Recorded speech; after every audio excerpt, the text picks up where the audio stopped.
as he gives us the opening remarks. Then we'll have the first session, which will be moderated by Maya Musenga. And we'll pick up with the second panel from there, and it will be moderated by Mrs. Nyirida Nditeta. Then we'll do key takeaways, and we'll have the closing remarks from the representative of the Swedish Embassy, the head of cooperation of the Swedish Embassy, and we'll close the session. So I'll take this opportunity to welcome our very own mentor and leader, the Executive Director of Never Again Rwanda, to give his welcome remarks. Thank you.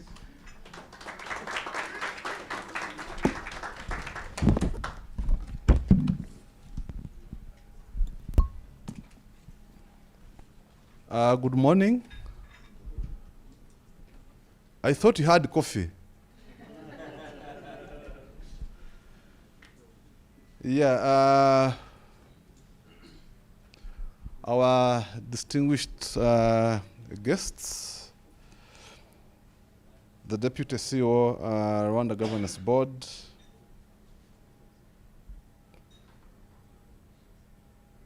UN Resident Coordinator, Madame Martina, Head of Cooperation at the Swedish Embassy,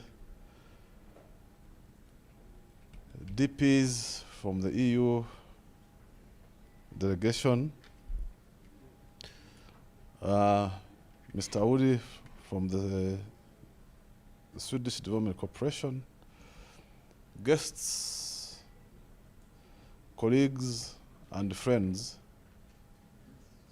you are most welcome as we celebrate the International Democracy Day. This morning, before I left home, my daughter is 10 years and she's in grade 5. So we've been discussing, she wants a phone. Her siblings are in the boarding school, so she's home alone. So she tells me that, Dad, what if the driver delays to come and pick me? How am I going to communicate? I told her that, no, when you are 11, that's when I'll give you a phone. So this morning she brought me a contract that I want you to sign, that by 1st November, you respect your promise. So I started asking myself, 10 years, she knows the contract, so she knows that the contract is abiding. But then why is she scared that I will not honor my promise? Or maybe I will change. So, but the lessons I got is that democracy is a process. And you have to build people so that they can be able to honor that democracy. So by the time she'll be in her late 20s, I know she'll be a good champion of democracy because she knows that you need to have a contract if you want things to be respected. So allow me to apologize for being late. As you might be knowing, Kigali is expanding. So we had lots of traffic. So, but we appreciate those who kept time, and we know that for those who arrived a few minutes late, we know that it wasn't due to your own wanting, yeah. So September 15th marks the International Democracy Day, and we gather here not as passive observers of global democratic trends, but as active participants in shaping Rwanda's democratic future. So over the years, we've learned that preventing genocide involves remembering the past, but it also demonstrates, it also demands to actively building inclusive societies where people feel heard, where grievances can be addressed peacefully, and where political systems respond to citizens' needs. So democracy, when it works well, it provides exactly these channels. For the last 31 years, Rwanda has charted a unique path in democratization, one born from the history, shaped by the Rwandan values and focused on the people's needs. These remarkable progress have been achieved, one, due to political stability, economic growth, women participation in governance, and governance indicators have also surpassed regional averages. These are not just mere accomplishment, but then how do we sustain these gains? And I hope for this conference, we shall be able to have honest conversations and discuss, because in discussions, we gain insights on how to sustain and build what has been achieved. But Rwanda's story is not a finished story, so as no democracy ever is. Today we celebrate something increasingly rare in our world, a space for honest conversation, constructive dialogue about democracy itself. Too often discussions about governance become either cheerleading exercises or attack sessions. Neither serves democracy well. So some Rwandan colleagues who are here, sorry, I won't mention your names, when they received our invitation, so they called me, Joseph, are you serious? We are going to discuss on democracy. So I said, yeah, why not? So are you sure we are going to have real conversations? And I told them, no, conversation should come out of you. For us, we are creating the space. And also, there are few civil servants who did invite. I think my friend Felicia will bear with me. And they told me, Joseph, it seems you've gained momentum, so you want to engage in democracy. So democracy is good. It's only that democracy has been affected by our history and also culture, which has led people to have that fear. But in order to overcome those fears, we also need to test if the society has healed from the past. If the society can be able to be flexible, to listen to some contradicting views, but which would generate ideas on how to shape society. Look around our region and continent.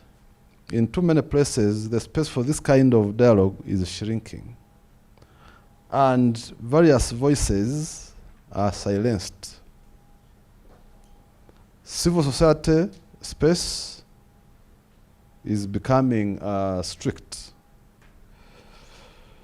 At times, some critical voices might be seen as enemies rather than partners in progress.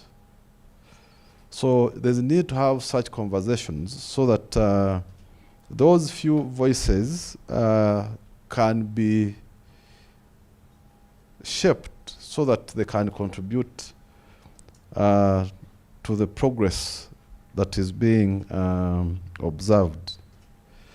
Meanwhile, elsewhere in the world, established democracies are fracturing under the weight of polarization. People retreat into echo chambers, political discourse becomes weaponized, so the center cannot hold. As I said, Rwanda has chosen its own choice. It has demonstrated that mature societies can examine their democratic progress without tearing themselves apart. We've seen that voices have been brought together through the National Political Forum. My brother Frank, who is also part of it, where they deliberate on issues. One time, I asked a parliamentarian that we always hear the laws you've passed, but we don't hear the laws you've pushed back. So not until I interacted with Frank, and Frank told me, there are lots of laws and bills that we sent back.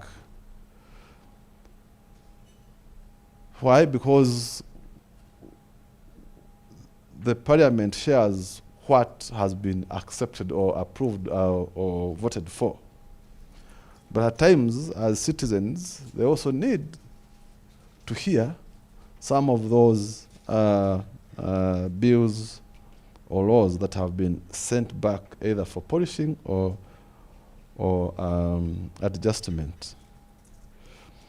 So we look forward to constructive discussions.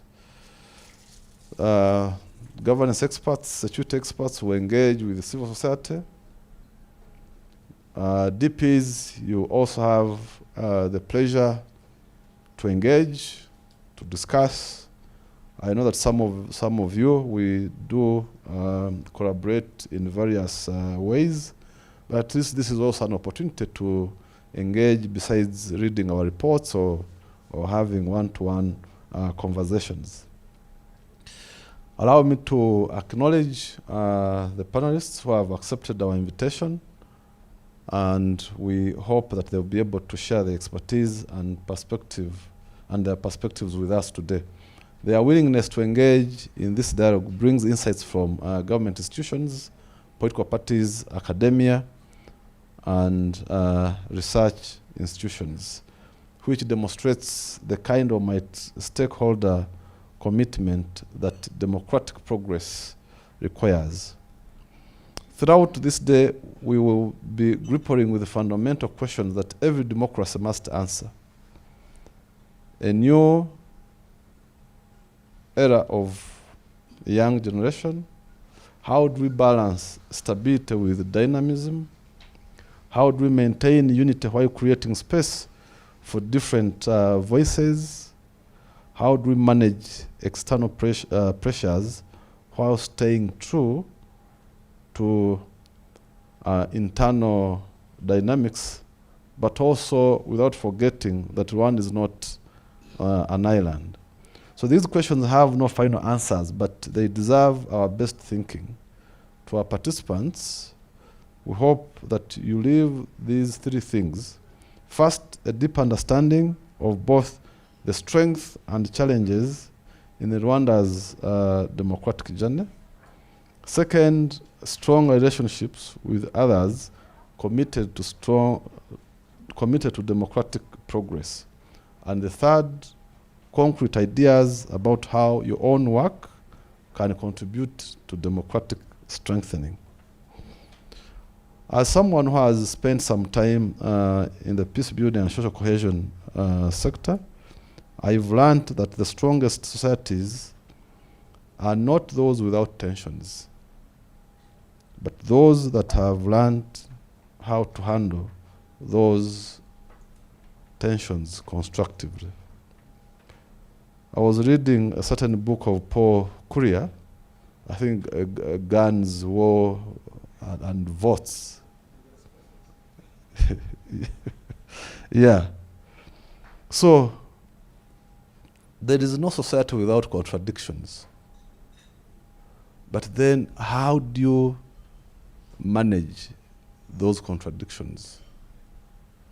How do you engage so that people can discuss on those contradictions constructively? So, I hope that those are some of the lessons that we to get from this conference. Rwanda's post-genocide journey has been remarkable precisely because we've been able to transform our divisions into a source of strength. The same principle applies to the democratic development. Our differences of opinion, when engaged respectively, they become a source of democratic vitality rather than a threat to it. So today we apply these same principles in this journey. The conversations we have here will ripple outward into our institutions and our communities, and also our networks, so that each one of us becomes a messenger of democratic values. The future of democracy in Rwanda, and indeed across our region, depends on not on what happens in the conference rooms like this one, but on what happens when we live here and continue this work in our daily lives. So let's begin this crucial dialogue with open minds, generous hearts, and a shared commitment to the Rwanda's democratic future. Thank you for your time.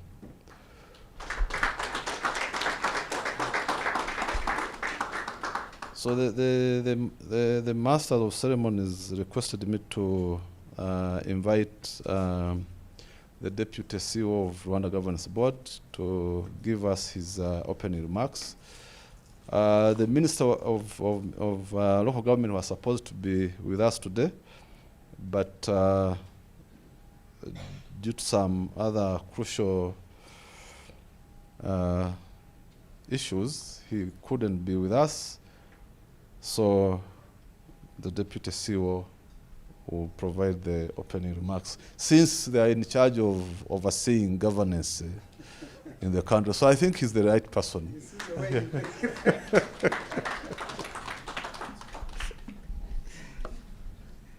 Doctor, you are so amazing. He said that since you are in charge of overseeing governance, but he was saying like ironically, as he's not convinced. Even before I entered in his room, I asked him, why didn't you to prepare bigger room to discuss? And he said that democratic issues should be discussed in a very small room. Meaning that, but we don't have any taboo about this topic, really. And we, in fact, you say that there is no society without contradiction. Me, I would say there is no society without diversity. The most important is how we are creating a unified society. Now, the Executive Director of Never Again Rwanda, Dr. Joseph Jarasa, Your Excellency, one UN Residence Coordinator, senior government officials, members of the diplomatic corps, head of development cooperation of Swedish Embassy, representatives of political organizations here present, representative of international cooperation agencies, members of civil society organizations, distinguished guests, ladies and gentlemen, all protocol observed. Good morning. Good morning. It is indeed my pleasure to be with you this morning at this gathering of Symposium on Rwanda's democratic future in a complex global landscape. The theme of this symposium is, can Rwanda's democracy strive amid growing regional and global pressure? Today marks International Day of Democracy, a moment when nations worldwide reflect on their democratic journeys. This day provides an opportunity to review the state of democracy in the world. Democracy is as much a process as a goal, and only with the full participation of and support by international community, national governing bodies, civil society, and individuals can the ideal of democracy be made into a reality to be enjoying by everyone and everywhere. The timing of this symposium is particularly meaningful as we continue implementing our Vision 2050 and the National Strategy for Transformation, NST2. We recognize that sustainable development requires not just economic progress, but also the continuous strengthening of our democratic institutions and practices.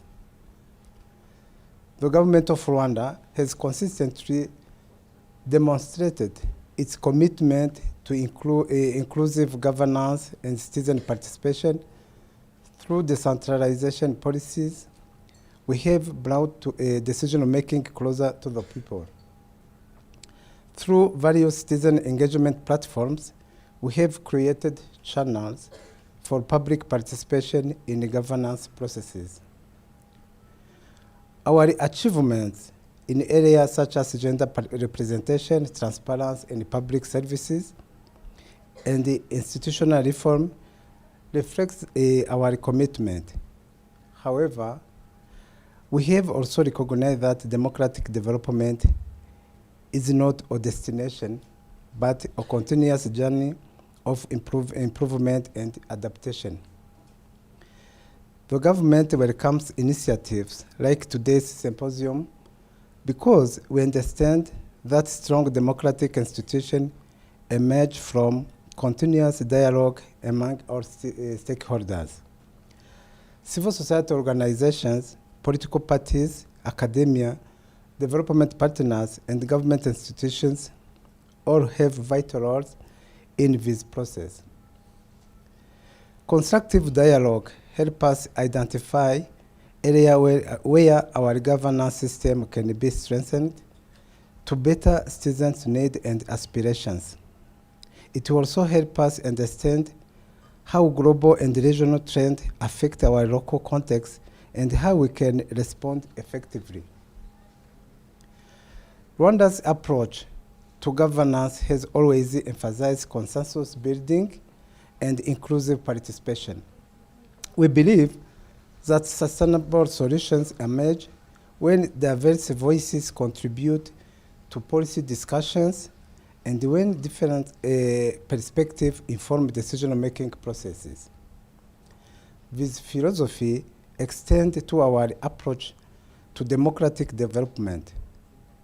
We welcome constructive feedback through thoughtful analysis and practical recommendations that can help us build a more responsive and effective institutions. Distinguished participants, as an institution in charge of promoting good governance principles, Rwanda Governance Board is delighted to be part of this symposium as a sign of supporting non-state actors in playing key role in promoting democratic process and in policy formulation. We are highly aware of the complex environment in which we operate. regional security challenges, global economic uncertainties, and evolving citizen expectations all influence our governance choices and policy priorities. We must balance multiple imperatives, maintaining the stability that has enabled our progress while creating space for diverse voices, pursuing rapid development while ensuring inclusive growth, preserving national unity while accommodating different perspectives. There are not simple challenges with simple solutions. They require ongoing dialogue, continuous learning, and adaptive governance approaches. The government participates in this dialogue with openness to learn and commitment to improvement. We hope today's discussions will generate practical insights that inform our policy development and implementation processes. We are particularly interested in hearing perspective on how we can strengthen citizen engagement mechanisms, enhance institutional responsiveness, and adapt our governance approaches to meet evolving needs and expectations. We also look forward to learning from comparative experiences and understanding how other countries have navigated similar challenges in their democratic development journeys. Democratic strengthening is not the sole responsibility of the government. It requires active partnership among all sectors of society. Citizens must participate actively in governance processes. Civil society must continue its vital role in advocacy and oversight. Political parties must engage constructively in policy debates. Development partners must support local-driven solutions. Distinguished participants, today's symposium exemplifies this partnership approach. The government commend Never Again Rwanda for creating this platform for constructive dialogue and thank all participants for commitment to Rwanda's democratic development. As we engage in today's discussion, let us remember that our shared goal is to strengthen Rwanda's democracy to serve all Rwandans better. This requires honesty about our challenges, appreciation for our achievement, and commitment to continue improvement. The government remains committed to this process of democratic development. We will continue implementing reforms that strengthen institutions, expand citizen participation, and enhance government responsiveness to public needs. We will also continue supporting platforms for constructive dialogue like this one, recognizing that democracy thrives when diverse voices contribute to shaping our nation's future. I encourage all participants to engage actively in today's discussions. Share your perspective openly, listen to others respectively, and work together to identify practical ways forward. These insights generated here will contribute to ongoing effort to strengthen Rwanda's democratic institutions and practices. The relationship built here will support continued collaboration in this important work. Thank you for participation in this vital dialogue about our democratic future. I particularly commend Never Again Rwanda for organizing this important symposium, and this testify its important role in encouraging other non-state actors and the other member of civil society to actively participate in strengthening democratic processes and in promoting good governance principles in the interest of our citizens. I thank you very much for your kind attention and wish you fruitful discussion.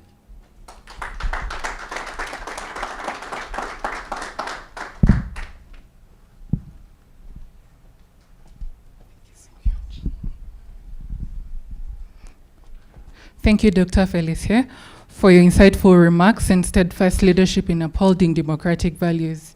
Your emphasis on and the call for each one of us to become true messengers of democracy is a timely reminder for all of us to these values.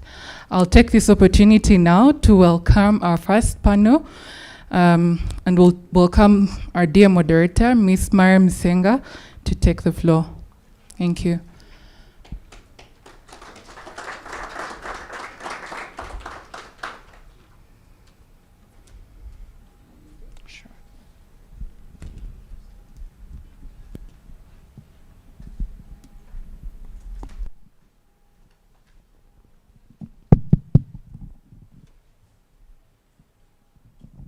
Excellencies, distinguished guests, everyone in their capacities, a very good morning to you all. My name is Maya Musenga, and I'll be moderating a panel today on a theme specifically highlighting Rwanda's political choices, progress, realities, and emerging trends. Here to join me here today to explore these themes will be Honorable Dr.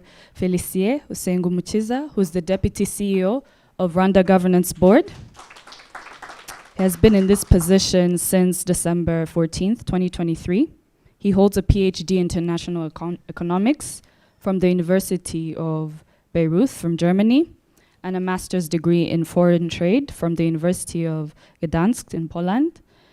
Before his appointment, he was the head research in charge of the head of research department at RGB, and he has worked at the National University of Rwanda as a senior lecturer. And he brings today an institutional perspective on governance tools and accountability mechanisms. Alongside Dr. Félicien, we'll have Dr. Frank Habineza, who's a Rwandan politician.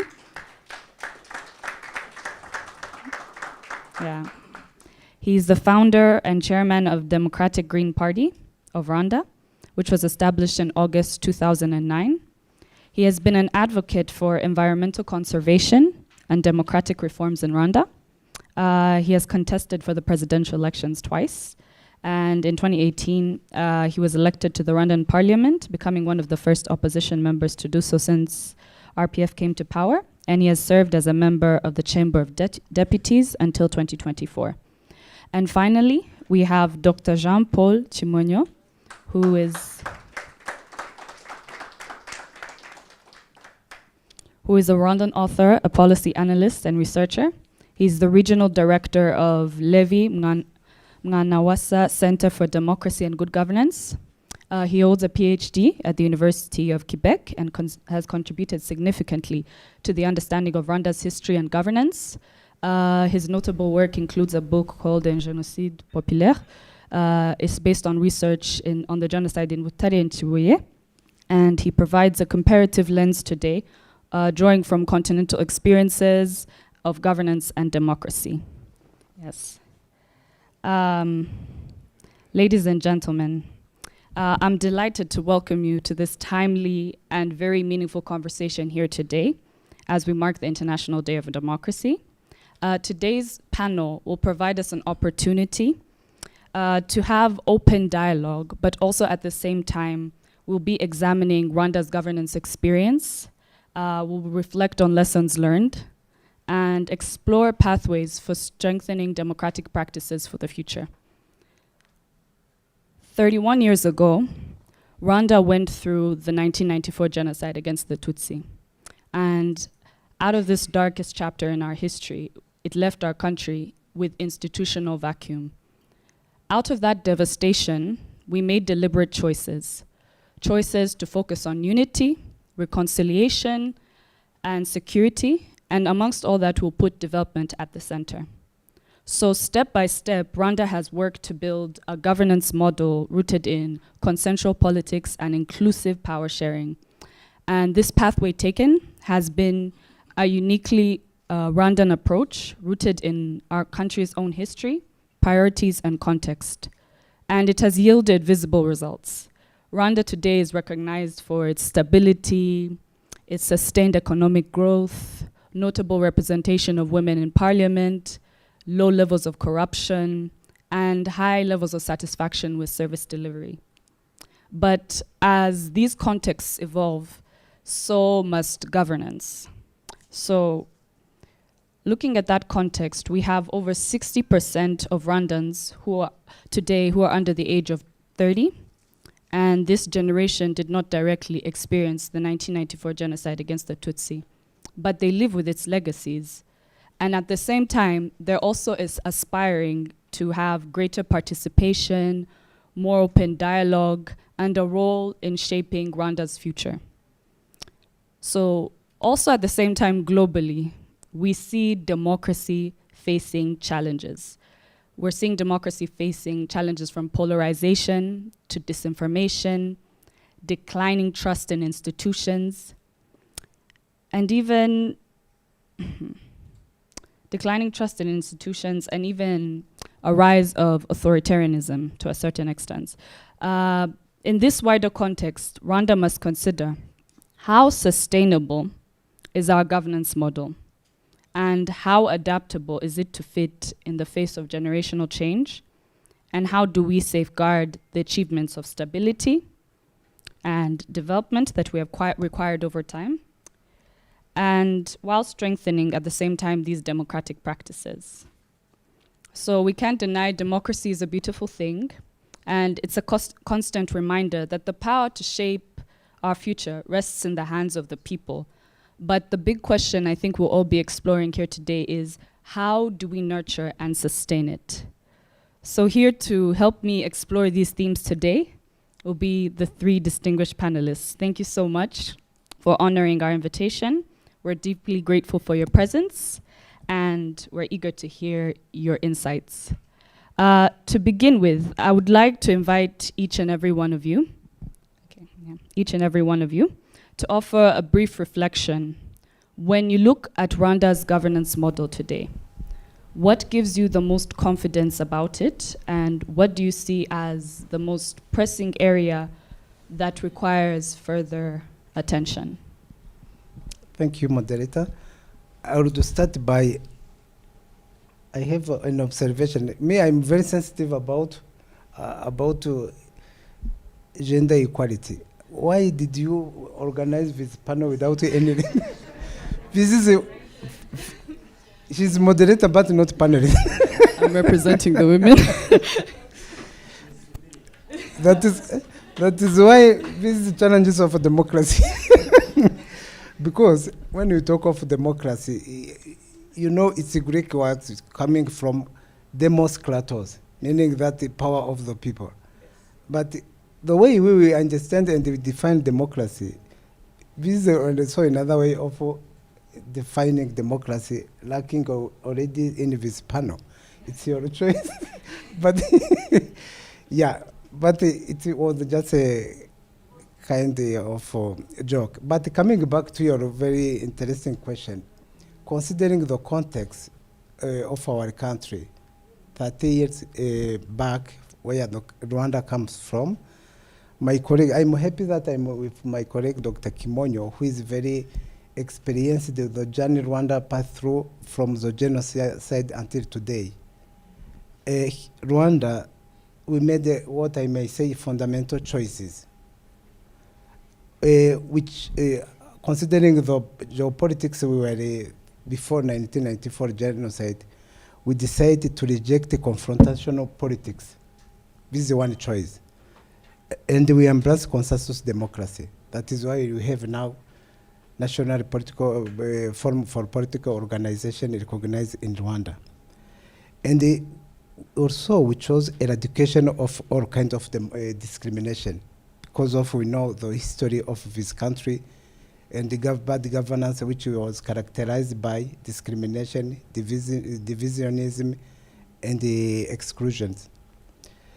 Political dialogue is consensus and permanent, not event, because that is why you have political party organization under NFPO, just to have a political dialogue.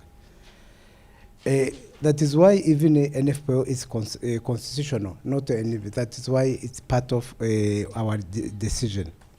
And again, the winner doesn't take all. aspect of power sharing is another aspect we decided to choose as a country. And again, gender equality. We decided to be inclusive, not only gender, youth, and people with disability. Those are a deliberate choice we made as a country. And finally, unity and security for Rwanda is sacred. We may have different ideology, views on political aspect, but when it comes to security for our country, there is no debate about it. It's another choice we made as a country. Maybe I may stop here and give floor to other colleagues. Yeah, thank you very much, Madam Moderator. And thank you, Dr. Felicie. Good morning, ladies and gentlemen. I'm so happy to be with you this morning. The topic is very interesting.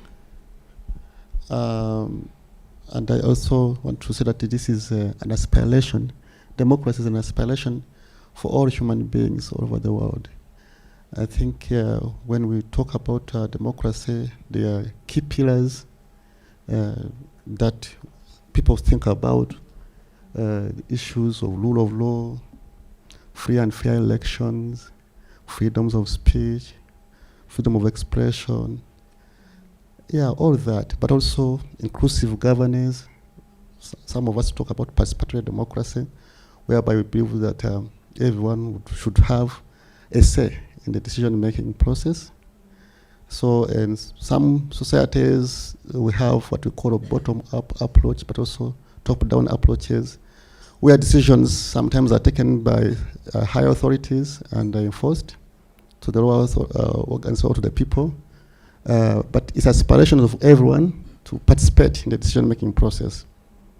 In Rwanda, there have been tremendous progress, whereby the state has put in place, especially the politics of the decentralization policy, whereby at least we have from the central government to have the district authorities and sector authorities, and so at least people have been elected to go into those institutions, and they have meetings where people can give their views. So we aspire to have more of that, more inclusivity, more participations, more ideas coming up that people can exchange more. So when you ask that what do we see most of this democracy in Rwanda, I think for me, having taken the courage to start the democratic going part of Rwanda with democracy in the name of the party, it was a very difficult choice at the time. Actually, I had a very comfortable life. I see my colleagues here when we were together at university. When I finished, I was one of the most lucky ones because I immediately got a job in the government. I was appointed as a PA to the Minister of Environment. It was a good job. And then Director of Nairobi Basin and so on. So we were, but then when I see all that, I was enjoying having a good car and good money, and at the time, having seen the progress from the genocide, the reconstruction, establishment of the new constitution, we were seeing progress. But then we realized that is this sustainable? Because there was progress, there were laws, but the political parties were not functioning properly. Actually, the law was limiting them, that they could only function up to the provincial level. And we could not see them. And then when we had elections, so we were yearning, even have been a student of political science, we could see all these things that we've learned about in the books, where are they, and having a background of having been born in Uganda, when you see what is happening there, you feel that you should want the same to be here. But then putting all that into context with the 1994 genocide against the Tutsi, with the threats the country had or has, especially with the people of the former government who committed genocide being in Congo and trying to come back to attack us, and all those challenges. We say, what democracy should we have like in Rwanda? What could fit us? Yeah, so it was quite challenging. I felt like I could copy from my friends like Chiza Besigye in Uganda, and Ola Odinga in Kenya, and we had others in Zimbabwe. And so, but then we say, what could we do? So we launched the party feeling that we wanted to have like confrontational a democracy that we want to challenge things, say the way they are, and change them immediately. This was the spirit here. Like, I mean, from the region, also from, you understand, from my background, yeah, and from my education. Then I think we thought we were right, but we were wrong, because the realities were different. Uganda, they had the war, but they didn't have the genocide. Same with Kenya or others. So then we checked again the Constitution. The Constitution mentions something very important. It's called consensus democracy. And this consensus democracy is a key pillar which can be interpreted in different formats. So we wanted to understand, what does this consensus democracy mean really? How can we put it together with the international aspects of democracy, the way we understood them, the way they were designed, and the way they are respected everywhere. So in that journey, it was difficult for me and my colleagues to start the party. We spent 4 years, a lot of trouble, which I don't want to go to here. Finally, we got registered. So we were given the platform that now you, Frank, you asked for democracy. Here you are. Now put it into practice. And that was, I think the first one was difficult, but the second step was most difficult now. Now you have the platform, put into practice what you want. So we realized that we started as an opposition party. We have to continue as an opposition party. We have to give our ideas, to challenge the state. And then we brought up something new which we called constructive opposition. This is the word I created myself here. Yeah, I said, now I'm going to do opposition, but constructive opposition. And what did I mean by that? I said, well, constructive opposition would mean that we'll give all our ideas, but also try to give an alternative solution. So if we challenge that this is not going right, then what can you do to make it better? So people started listening to us, and slowly by slowly, animosity started reducing. People say, okay, maybe these people are right, because we're able to provide. And then the issue of consensus, we debated about it, because our party is a member of the National Consultative Forum of Political Organizations in Rwanda, and our executive secretary is here today. So there was a big debate. People were saying, this consultative forum, I think even some of the people here may also have the same feeling. People thought that, no, this is an umbrella of the ruling party to squash all ideas, to make it one person to speak and only. So we had the same feelings. So we went there to discuss with them, to hear what they are saying. So we had what we call our political bureau meetings, big party meeting to discuss about this, if we could join or not. 2 times the political bureau refused to go to the forum. Why? Because of all everyone was saying. But finally we said, well, this forum talks about consensus. And you are in the same country. You want to play a role, to participate in building this country. How will you build it alone if you cannot work with others? So if you have a chance to be with others and talk to them, you agree to disagree. So this is what we said now. Let's go there. We shall agree to disagree. Talk to them. If they don't agree, no problem. If they agree, good. So story by story, this is how we understood the consensus democracy, that you bring your ideas, they may not accept them today, but tomorrow they may accept them. So we went with that spirit, and story by story, people started accepting some of our ideas, not all of them, and sometimes we refused their ideas, but we were not beaten, because people started to be beaten, we were not beaten by that, and were not punished. And so we took the same spirit when we entered parliament. It was also a very difficult process here, because in the parliament, we were minority, though we were opposition, but we are minority in the numbers, big in capacity, but small in size. Yes. So we were only 2 MPs, and we were able to vote against several laws. Maybe we'll come back to that later. But we could give reasons why we were voting against the laws. And I'm happy to tell you that there are laws, at least I can mention, I will not mention the names, but at least 3 laws, which were voted by the whole parliament. And they were sent to the President of the Republic to sign, because normally in Rwanda, the law, after they are being voted by the parliament, they are sent to the President to sign and then published in the official gazette. President sent them back and said, did you look why those people refused to vote them? Can you? And they came to tell me, Frank, we know you refused this law. Now let's talk about it, because, and the parliament, it's such a big thing for parliament to come back to tell you, members, we voted for this law, now we have to vote it again. So, it's a big process for the parliament. So we discussed it, we said, no, for us, we are not against the law per se, but we are against some of the articles. If they can be amended and changed, it will be good. So basically, this is what I would say, that this is a consensus democracy, and things could work better. So I'm happy of security, because without security, we cannot do anything. So this is the most something I'm very proud about. The process of unity and the constitution, and the progress of consensual democracy. I'm looking forward for more enforcement of human rights, freedoms of speech, of expression, and of course, mostly importantly, poverty reduction. Because when we don't have a good economy, when our people are still living in poverty, it will be difficult to drive this democracy the way we want. So right. I'm sorry for taking more time. Thank you so much for your insights. Can you, thank you. Thank you very much. Good morning, everybody. My predecessor made my work much easier, because maybe I'm going to start about what he just said. When I would like maybe to answer to the first question, meaning what kind of assessment you can do of the Rwanda government model or political model up to today. So I think that what he did, he highlighted some of the limits and some of the tensions that underpin our process. And they are real. And I think that this gentleman is one of the person that tested our model maybe the most. Yeah. But at the same time, I would like maybe to look at things also differently.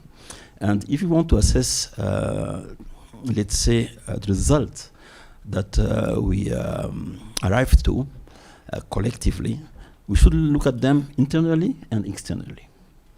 Internally, I will say that we who are a bit older than many here, we were in the middle of this debate about democracy after the genocide, completely in the debate. And at the time, the debate was extremely sharp, being inside Rwanda, but between Rwanda and outside parties. And what I will say when I look at Rwanda today is that we have achieved much more than I thought that we would ever achieved. And many of the promises that were given or made at the time, most of them have been fulfilled. And when you talk about democracy, I think that you have to be careful when you talk about democracy. You have really to look at things substantively. These words have direct life consequences. And at the end of the day, the substance of democracy, what is the substance of democracy? Is to respond to the aspiration of the people. And when I look at Rwanda today, in spite of all the shortcomings and limits that we have, I think that largely the process that have been done to respond to the most important aspiration of the population have been achieved. And among them, there is security, there is improvement of people's livelihood, which was extremely important, and then also a certain fairness in the system that we have. Now, some of the other things, Mukino democracy, as they used to say, that the game of democracy, as some of our partners used to talk, I think there is a number of limits, but those limits also have come because of trade-off. There was a profound assessment that has been done about which kind of model Rwanda should be adopting, and the debate was very clear. Meaning, after 94, and I think also often we talk about 94 or after 94 referring to the genocide, but we don't talk about the second experiment of liberal democracy that was between 91 and 93. And the first one was between 57 and 61, I would say. Those two episodes saw the mushroom of political parties and a full and open debate between political actors. those 2 episodes ended in mass killings. I'm a historian, so I remember more those 2 episodes. Many don't. But at the time when those debates were made and those choice made, reference was done to the 2 episodes. Maybe we can leave the older one and maybe talk more about the second one, 91, 93. When you look at rankings of an institution like Freedom House, the best ranking on freedom of speech and freedom of association where Rwanda has ever had is between 91 and 93. Between 91 and 93, the political parties, there were militia roaming the roads of the country and Kigali, killing, raping. There was different hate media, broadcasting hate speech every day. So when the choices were made, they were not made abstractly about the genocide. They were made about the dynamics that brought us to the genocide. So it was very clear and very raw in the way people look at it. And there was a number of promises that were done. And among them, there was to establish a participatory governance of a political system. And you can see in the paper, you talked about them, Imigo, Udehe, Mishikirano, and others. Don't underestimate those platform or dynamics. Don't underestimate them, because most of the adjustments that the government did along the way came from those platforms. And another also there was also platform of accountability. And when you talk about participatory democracy, that is participatory democracy in action. And then there is another level, which is consensual democracy. Consensual democracy can never be complete, because there is forces that don't want to agree with others. And there was things were difficult, came from very difficult situation, and there was certainly some limits to certain part of this consensual democracy. But all in all, we can see that maybe the most important part of the Rwandan society agree now with the trajectory that the country have taken. The most important part of the country. So there is some other, like my predecessor and others, that don't agree, and it's absolutely normal. I mean, all in all, we have to accept And that appreciate. we have made good progress, considering the situation they were in. But then there is the issue of externally, but maybe I'll talk about it a bit later. Yeah.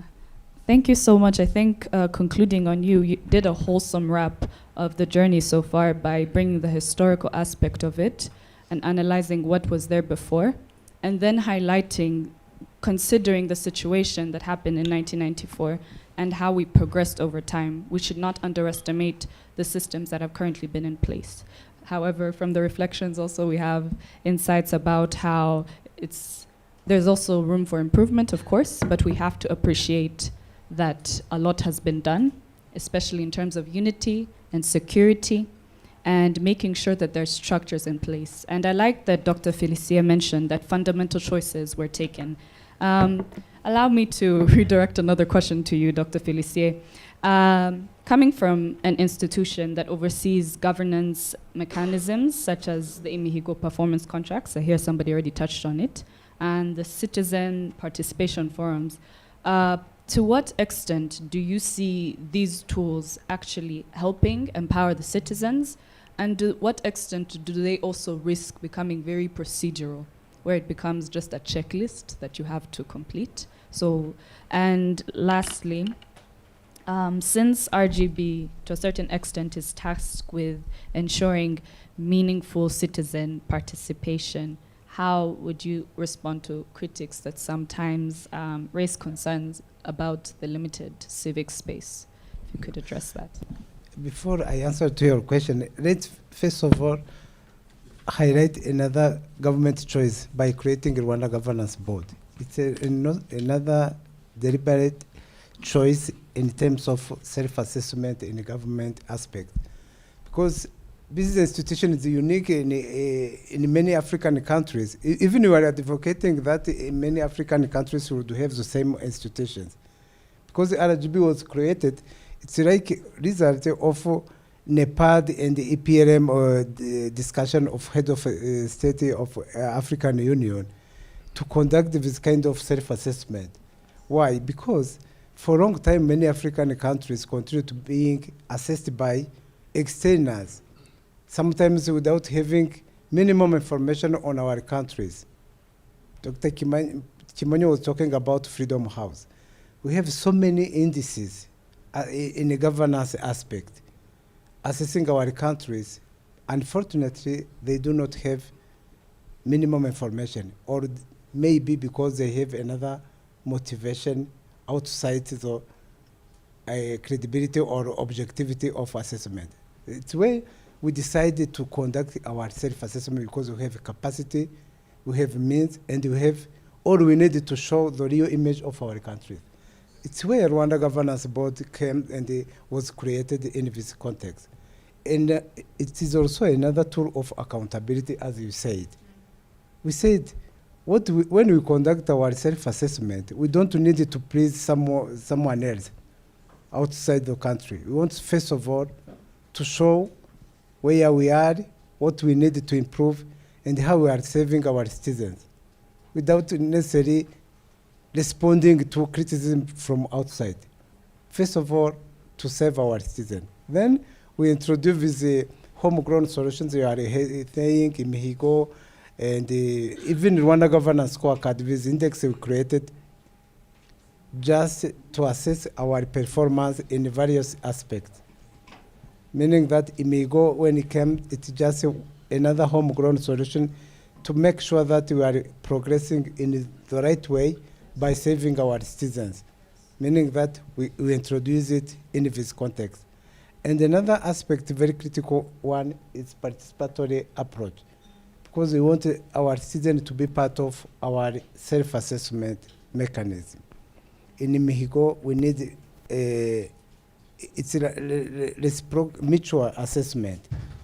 Being citizens also have a critical role to play, as well as agencies. And as you remember, in this country, it may concern everybody, including our development partners. I think you have now in Mexico in your action plan, based on our action plan, because we participate in our long-term program, being NST2 or national, our Vision 2050, we have to make sure that your action, your activity are in line with our long-term program. It's some kind of in Mexico we are doing. Then this is a tool we introduced because we wanted to make sure that we are progressing well in our accountability mechanism. And again, we have also to transparency manner. In Rwanda Governance Scorecard, we have one pillar related to transparency and accountability. Because we want whatever we are doing, we have to operate in a transparent manner.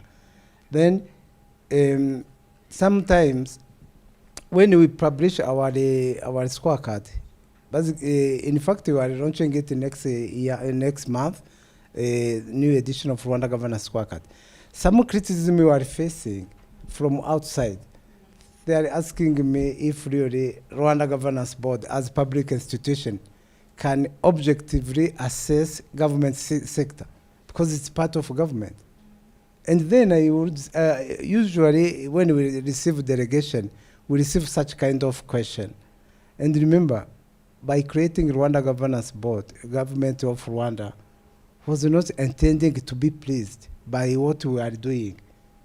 It is just to show the real image of the country, because at the end, we formulate some key recommendation where we identify some weaknesses.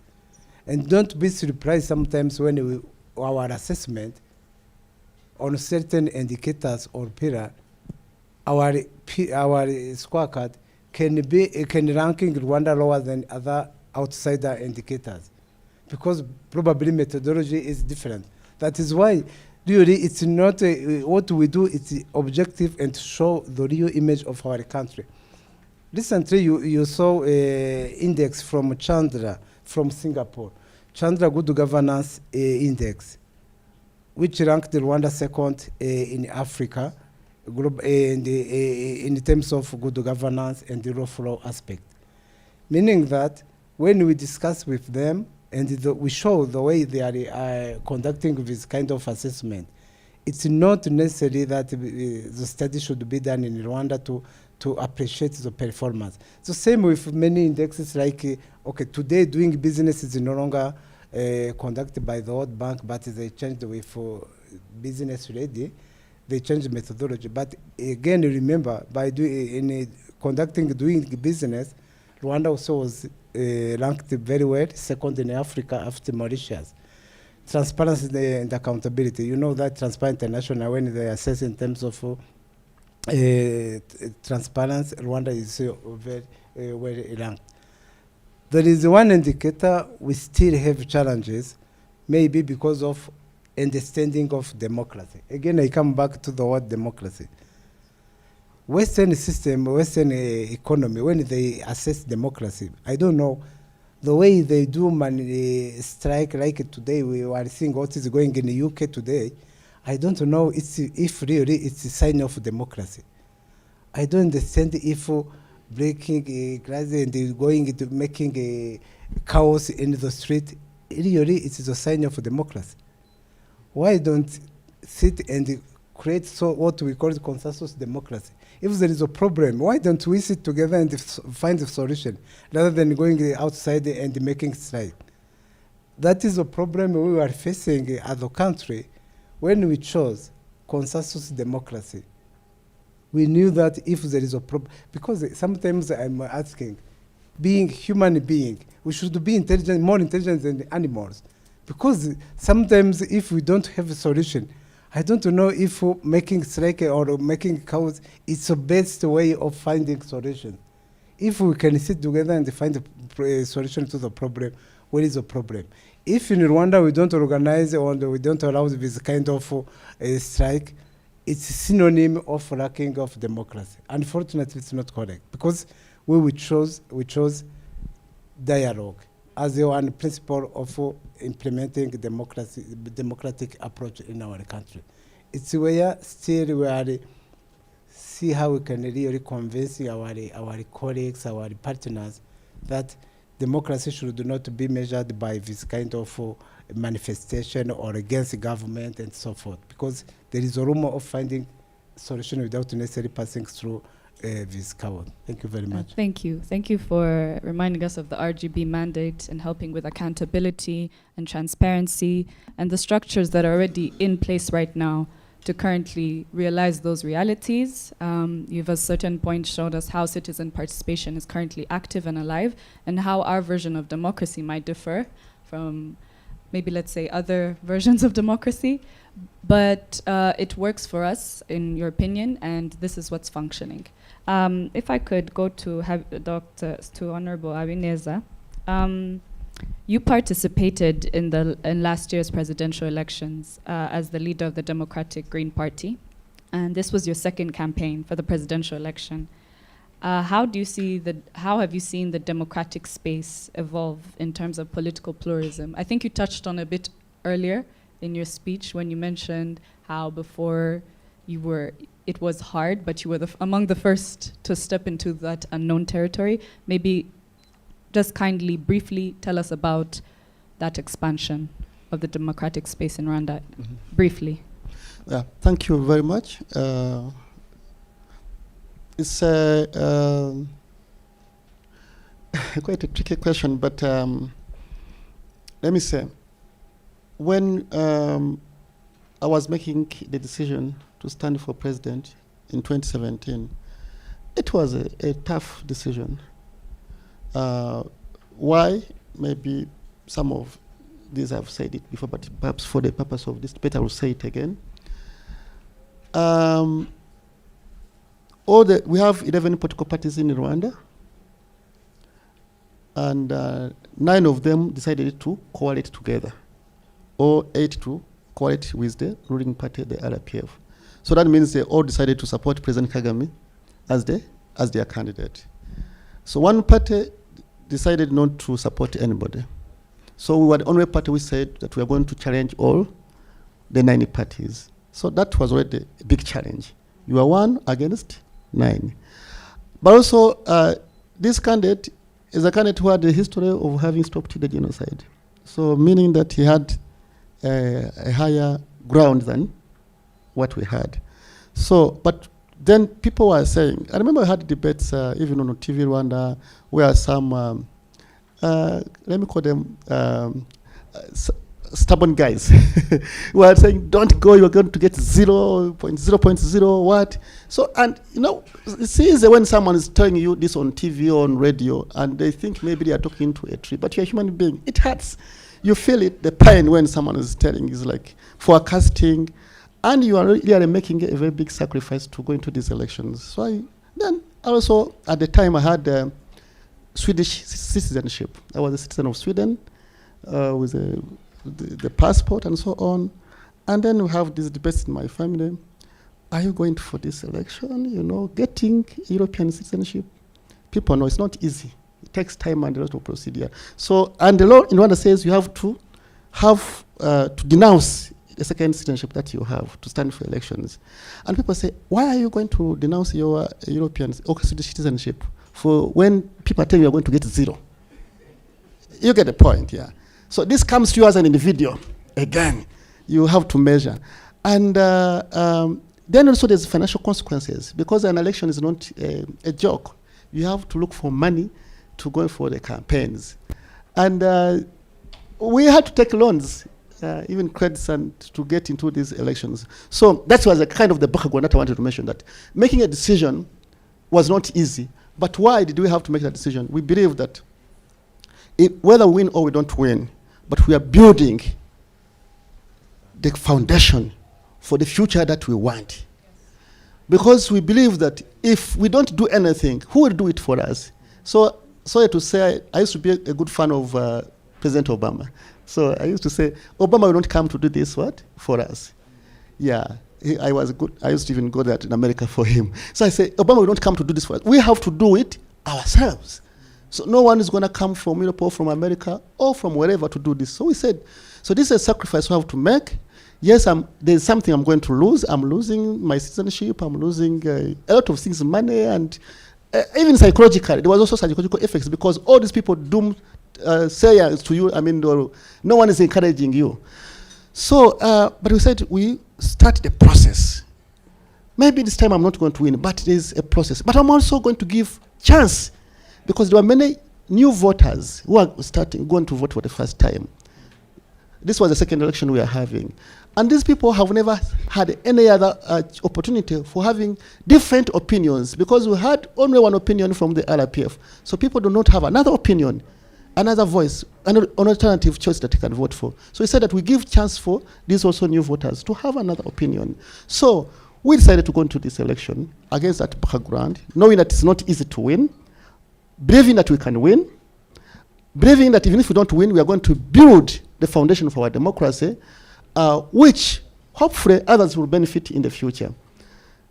So I went in knowing that I may lose in all aspects, but in the long run, the country will benefit more than me.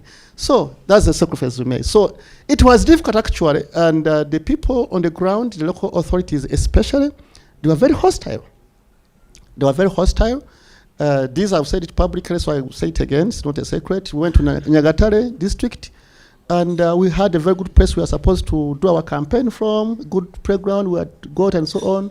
Everything installed, and the district authorities come and say, "No, don't do from here. We have a very better place for you, better than here." And there are people there. And where did they take us? To a graveyard. Yeah. I had the deputy chairperson of the National Electoral Commission was with us. We said, I told her, you see, I cannot campaign from the graveyard here. There are no persons, there are no what. They took us from where there are people, where we had planned, and they brought us here. And then we go to Nyagatare town. They bring people with motorcycles and so on to destabilize us and so on. We went to Chirehe, they were beating us with stones. We went to Rusizi. So I'm not going to do that. It was difficult. So there was hostility from local authorities. And there's one good example in Yamasheche where the police sent about 50 policemen. I said, wow. I said, why? This is for protection. I said, no, this is too much protection. Yeah. It's a presidential election, to be fair. Yeah, anyway. Exactly, yeah. So anyway, I would say that, but then fast forward. So with all that, we were able to finish there. That's the most important, because there was a time, like when after Chirehe and went to Ngoma Stadium, they closed us inside the stadium. So there my campaign manager said, you know what? We are wasting our time. Let's cancel everything. I said, no, we cannot cancel. We have moved so far. We have to continue. So we were able to finish the 30 districts. And that was the big milestone. So, of course, as expected, President Kagame won. We did not win, but we achieved the first process, starting the foundation. So I achieved that, and the country achieved. I lost many things, but that achievement was done. Then, 2018, there was parliamentary elections. So there was this also background. People say, you got 0.5 or something %. But in terms of votes, there were votes, were not just zero like that. They were also had votes, like over 30,000 votes, people who voted for us. So it's a zero in percentage, but it's not zero in quantity. Yeah. So then people say, you are going for parliament. You are not going to you cannot move from 0 to 5%. I told them, no, I'm going to try again. Yes, it requires money. And actually, even the party members this time, they don't even contribute anything. So I had like to vote 90% of the bill to go for the parliamentary elections. Because everyone is saying, this is a wasted call. You got 0, you cannot get 5%. So but I told them this is different. The other time we were challenging one person, President Kagame, who has all this history. But this time, it's not him. We are campaigning with other political parties. There were other 5 parties. So I said this, the field, political field is what is different. The other one was personal, but this one is parties. I said that these parties, they are not stronger than us. So we went into the elections, and good news, we got 5%, went into parliament. So that was a victory for democracy in Rwanda. Yeah. So we're at parliament, I'm not going details into that. Then come again 2024. People are saying, you got 0. Again, you're coming back again. To face Kagame, you get 0 again. Again, it is difficult. But the choice is still the same. I'm not doing this for Frank, not for myself. It's not for my personal benefit. And there was another big challenge. Maybe some of you have not heard about it. Was that I was in parliament, so I had to make a choice because the elections was going to be on the same day for parliament and for president. People were telling, I think they were well-wishers, saying, why do you go for president? When you can go for parliament, it's a sure deal, you'll be back in parliament. Why do you go for president where you know that you will not win? It was a difficult choice. But I chose to go for president because I was not concerning myself for my personal benefit. I was saying, this is building a strong foundation for democracy in Rwanda. So the election happened, and I would not say that I lost. I came second. Yes, you did. Thank you very much. Thank you. Thank you so much on that refreshing take of how to handle a different outcome. It's a very positive view. Thank you for sharing your journey. It was quite inspiring. And also, at least you're helping expand the democratic space. Thank you for sharing your brave journey and continuing your aspirations towards helping the people of Rwanda. Thank you so much for sharing that. Finally, Dr. Kimonyo, if I could ask, I'm assuming with your extensive research on Rwanda's post-genocide governance, reconciliation, nation building, I think you've observed that Rwanda has built stability through unity and dialogue. Obviously, this has been mentioned. But going forward, how can this continue to serve the country? And in what ways might it open up more space for diverse voices and healthy debate? I like your indulgence. Before answering your question, I'd like maybe to say a few things about how we can assess Rwanda experiment in the context of the debate on democracy and how democracy idea have evolved around the world and in the region. I'll try to be short, and then I'll try to answer your difficult question. I think we need also, when we talk about democracy, especially democracy in Rwanda, we also to put it in the context, in the chronology of how things unfold. Liberal democracy in particular has been promoted very strongly after the fall of the Berlin Wall. And then at a certain point in time, in 90s, 2000, early 2000, it was really a kind of global diktat. Every country had to adopt liberal democracy.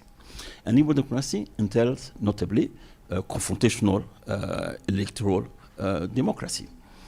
And a number of countries, because of this extremely important pressure that came from United States, Europe, but also part of segments in Africa itself, accepted this proposal. And we've seen a number of experimentation that didn't work that well, and that changed maybe the way we see this diktat to adopt liberal democracy. Very known is the Arab Spring. We see what happened in Syria, for example, in Egypt. We saw what happened in Tunisia, also in Sudan, even if it came a bit later. And much more recently, we can see also what happened in the Sahel, especially in Mali, Burkina Faso, and Niger. These three countries were functioning democracies.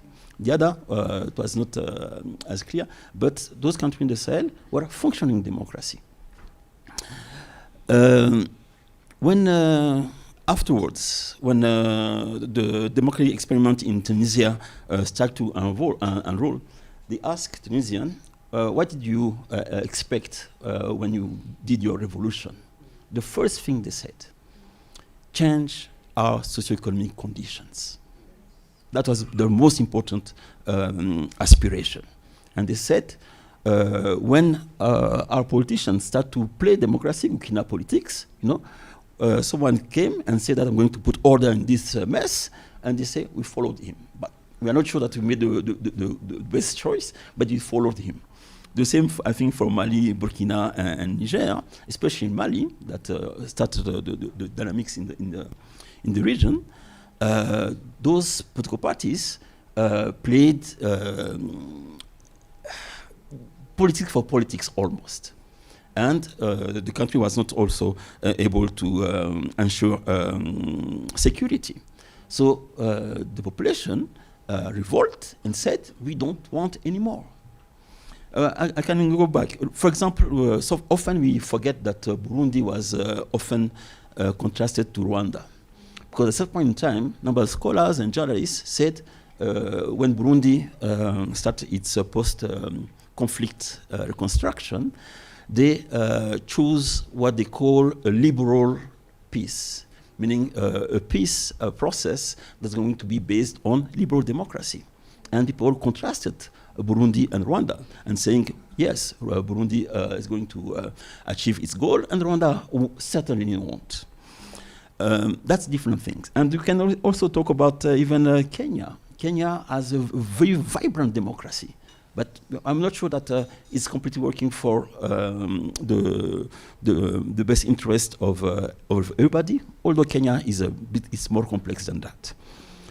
So there is this issue of the diktat of democracy that produced failures, and quite serious failures, especially if we talk about Syria, Egypt, and Sudan, for example.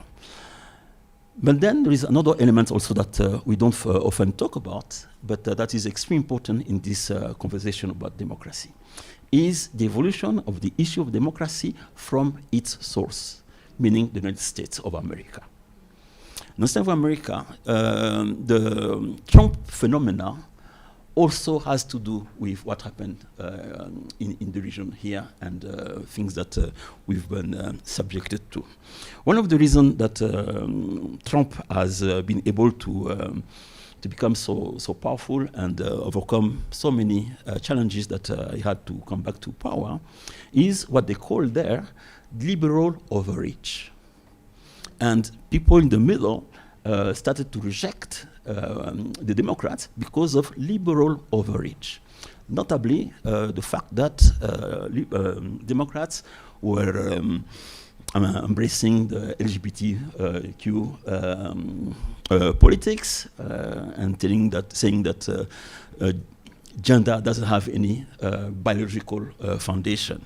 But and also another element also that has a direct link with us is also the promotion of identity politics. Yeah. We've been subjected to pressure to exercise identity politics the day after the genocide. Because the government said we're going to erase this Hutu and Tutsi identification in the public discourse and the public governance, and people would say, no, this is an infringement of right of expression. Liberal overreach, the country was completely destroyed, but not only destroyed, the country has been poor for a very long time. With the level of income, for example, Rwanda has never go beyond $300 per person as income per habitant. And in 95, 96, we were below 200. In 1990, before the genocide, before the democratization, when the country was stable, Rwanda had life expectancy of 28 years, meaning that this country was a failed state before the genocide and before democratization. People were dying like you know what. And violence started also to mount from the communities. Rural areas were cutthroat places. People were killing other people for 50 centimeters of land because they didn't have enough land, so they encroached on the neighbor land. How did they reacted? Machete. Yeah. Bars, people were going to bar, people were, there was a complete disorganization. So there was a kind of anarchy and violent anarchy that's mounting from the community because of deep poverty. And the entrepreneurs, the political entrepreneurs that initiated the genocide knew that and used that. And that's how they got popular participation in the genocide. So you come after that, you tell us, oh, you have to keep Hutu-Tutsi identification, anything like that. That's one thing. Another thing also, what they used to say that democracy, liberal democracy, is going to bring development. Yeah, there was a kind of magical thinking about liberal democracy and its possibility that was just incredible. But at the time, because I was a big part of this discussion, we could understand that. We used to say, are you crazy? We come from genocide, and you want us to keep these ethnic labels? You know, this country is completely chaotic, is extreme poverty and things like that. We want to put order. No, you want us to do confrontational politics and continuing what brought the genocide? No. Anyway, so that was so. It's important also when we talk about democracy in Rwanda today, also to put in the context of general, let's say, global trends. Remind me your question again. No. I was actually about to get to that. I was like, okay, thank you for giving us that overview of global trends and our historical context in relation to democracy. But I was asking, how can these practices that we've built under unity and dialogue continue to serve the Rwandans, and how can this help open, healthy debates? After he briefly touches on this question, I would like to also open questions to the audience. Whoever has any question to share after he briefly answers this, please be preparing as Dr. Chimonyo wraps up. Thank you. Do you remember the question? I remember the question now. So I'm going to be modest. I think that when you have been working and almost raised through those different type of discussions, I'm not sure that I'm the best place to answer your question, because after a while you have been marked by these processes. Maybe you are too happy with the results. Maybe I'll leave younger people who have maybe another view, a clear view, to answer the question. Yeah. Anyway, thank you for sharing your insights. I think that was quite a wholesome and very academic perspective of global trends and democracy. You highlighted regional dynamics with the Sahel states, Arab Spring, and you brought also back to Rwanda's politics itself, how identity politics affected freedom of speech and democracy in general, and how we had to move forward in unity. So even though you thought you weren't answering question, I think it was still an educational perspective to share. I found it quite insightful. Once again, to the audience, I would like to call upon anyone who has anything to share with us. It could be a comment, a quick comment. I'll take 2. Yes.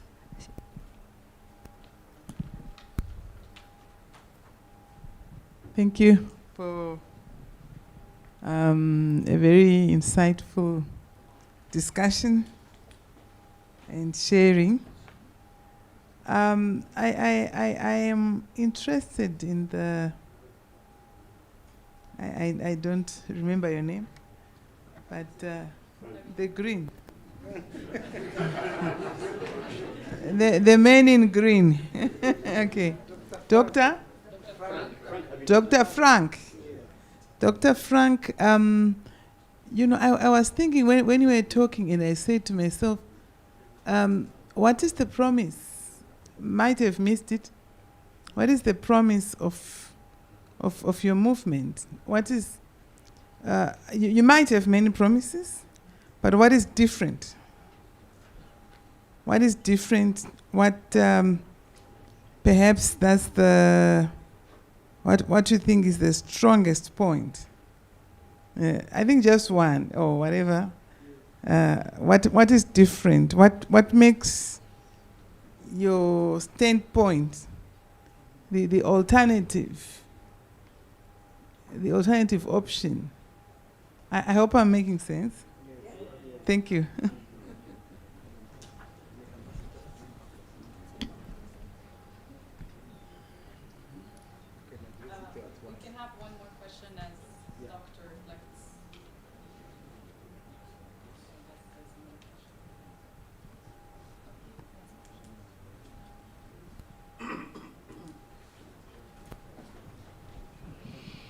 Yeah, good morning.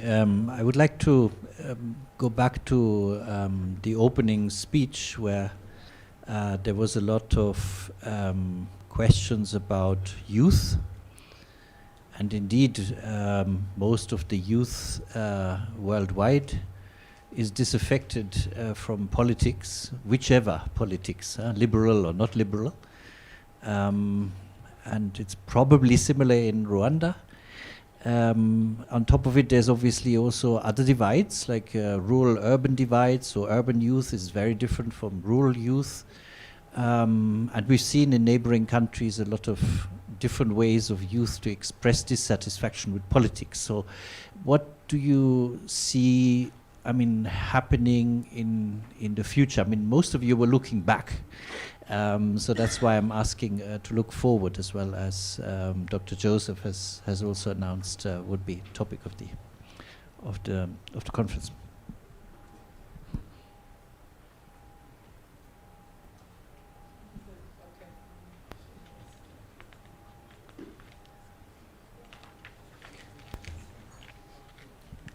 Thank you very much. And I would like to thank Nev again for organizing this series. I remember I participated in one 2 years ago. And I have a question to Dr. Frank, my friend Frank. So when you joined the politics, concessional democracy was already the trend. And somehow you sounded, you had questions around it. Now, on a scale of 1 to 5, how do you think consensual democracy has helped Rwanda to be where it is? That's A of my question. B, maybe the ambassador from Zimbabwe, it might be a similar question. Do you think, should we continue with the consensual democracy, or you are proposing an alternative? Thank you. Yeah. Thank you so much for your questions. If we could, sorry to interrupt, just have the names or them introduce who they are, the people who gave the questions briefly before they respond, just briefly. Yeah. Sharit is my name. Thank you. Sharit. Your Excellency, Ambassador. Thank you. My name is Uwe. I Ambassador work for the Zimbabwe. European Union.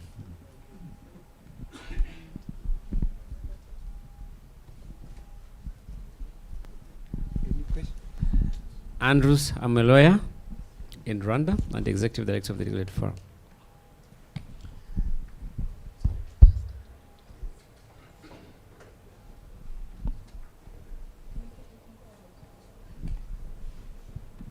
Yes, please go ahead. Thank you very much. Thank you, Madam Ambassador, for your question. Of course, as a political party, as a candidate, we have a political platform.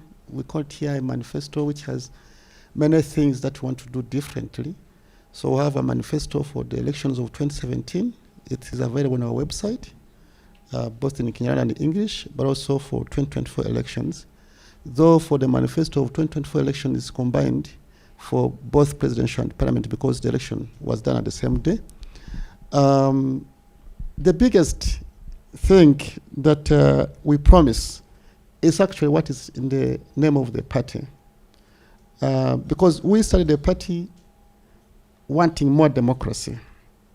If you remember what I said, from the background, like they have all mentioned, of the 1994 genocide against the Tutsi, and it was understandable that the country needed to rebuild, to reunite, to have to be one, So we all supported the spirit of Rwandanness and the opening up of competition in schools, in jobs, which is not based on ethnicity, but on merit and so on. But when we had the first constitution in 2003, the constitution set up a lot of promises for us. I was a student at the time at the National University of Rwanda, and we had the chairman of the Constitutional Commission came to university to tell us about the constitution, and we asked him questions. So we are all happy. We voted for this constitution wholeheartedly because it was a new era which was mentioning the freedoms of speech, of expression, political participation. I mean, the constitution is very beautiful document. So we are all happy. But when we look in the practice, you could see things that were happening a little bit different from what is in the constitution. So this was so I used to have, we had a good head of department in the political science department. She used to tell us that you guys, what you study here is not what is happening in Kigali. We said, but why? We didn't understand. He said, what happens in Kigali is different from what you are studying. So we had all these good theories and so on. But actually, I wanted what is written in these theories to be the one happening in Kigali. I wanted that what we learn, it should be the one that it should be implemented, not have something in theory, but in practice have something different. So I started having that, the feeling that we need to see Rwanda being on the same level, as it is in the constitution, but also as it is internationally. Because I said others are not better than us. Yes, we have our past, but they are not better than us. We can also be better than them, or can compete with them. So the issue of the freedoms of expression, that was something very touching to me, and still something which we still promote. Freedom of expression, freedom of the media. Let me call them civil liberties in the brief. Because we used to have a word here in Rwanda, like when you said something different from what the government said, they used to call you enemy of the state. Umwanzi w'igihugu, that's how they could call you. Or Jipinga is like something like is against the state. So I said, why? Actually, in my opening declaration to start a party at which we did at a hotel, Novotel in Kachiru, we said we are banning this word, calling someone Jipinga, calling someone enemy of the state, because you said something different from what the people want to hear. So this opening statement is still there on our website. So this is what drives us. We want to have a free Rwanda in respect of our values and cultures, not to have an abusive system or not being ethnic or bring divisions and so on, but being free to express your opinion, whether you agree or don't agree, not fight about it. Of course, that's where consensus comes in. We still believe, maybe I'll come back to that. So we don't want to fight of our disagreements, but we want to have a discussion about this. And if you convince me, you can move forward. So I am still standing on the freedoms, the civil liberties. It's like number one priority that we still want. We don't want anyone to think that if you, and some people even in parliament, they still believe the same, that when like the law comes, and you know, some of you are lawyers, when the government sends a bill to parliament, they first agree with it in the cabinet meeting. They send it for parliament not to approve it the way they have sent it. They want parliament to debate about this law, to analyze it, to make it perfect, to put into aspirations of the people. And we have even legal clerks and so on that help us to do that.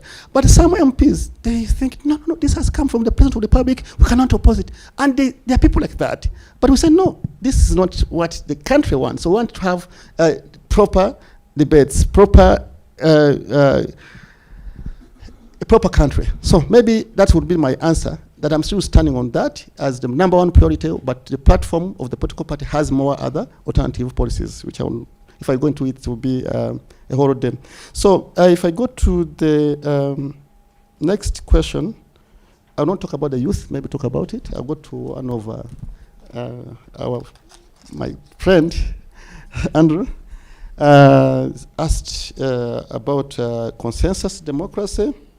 It was the trend, and on a scale of 1 to 5, how has it helped Rwanda where it is? I will answer this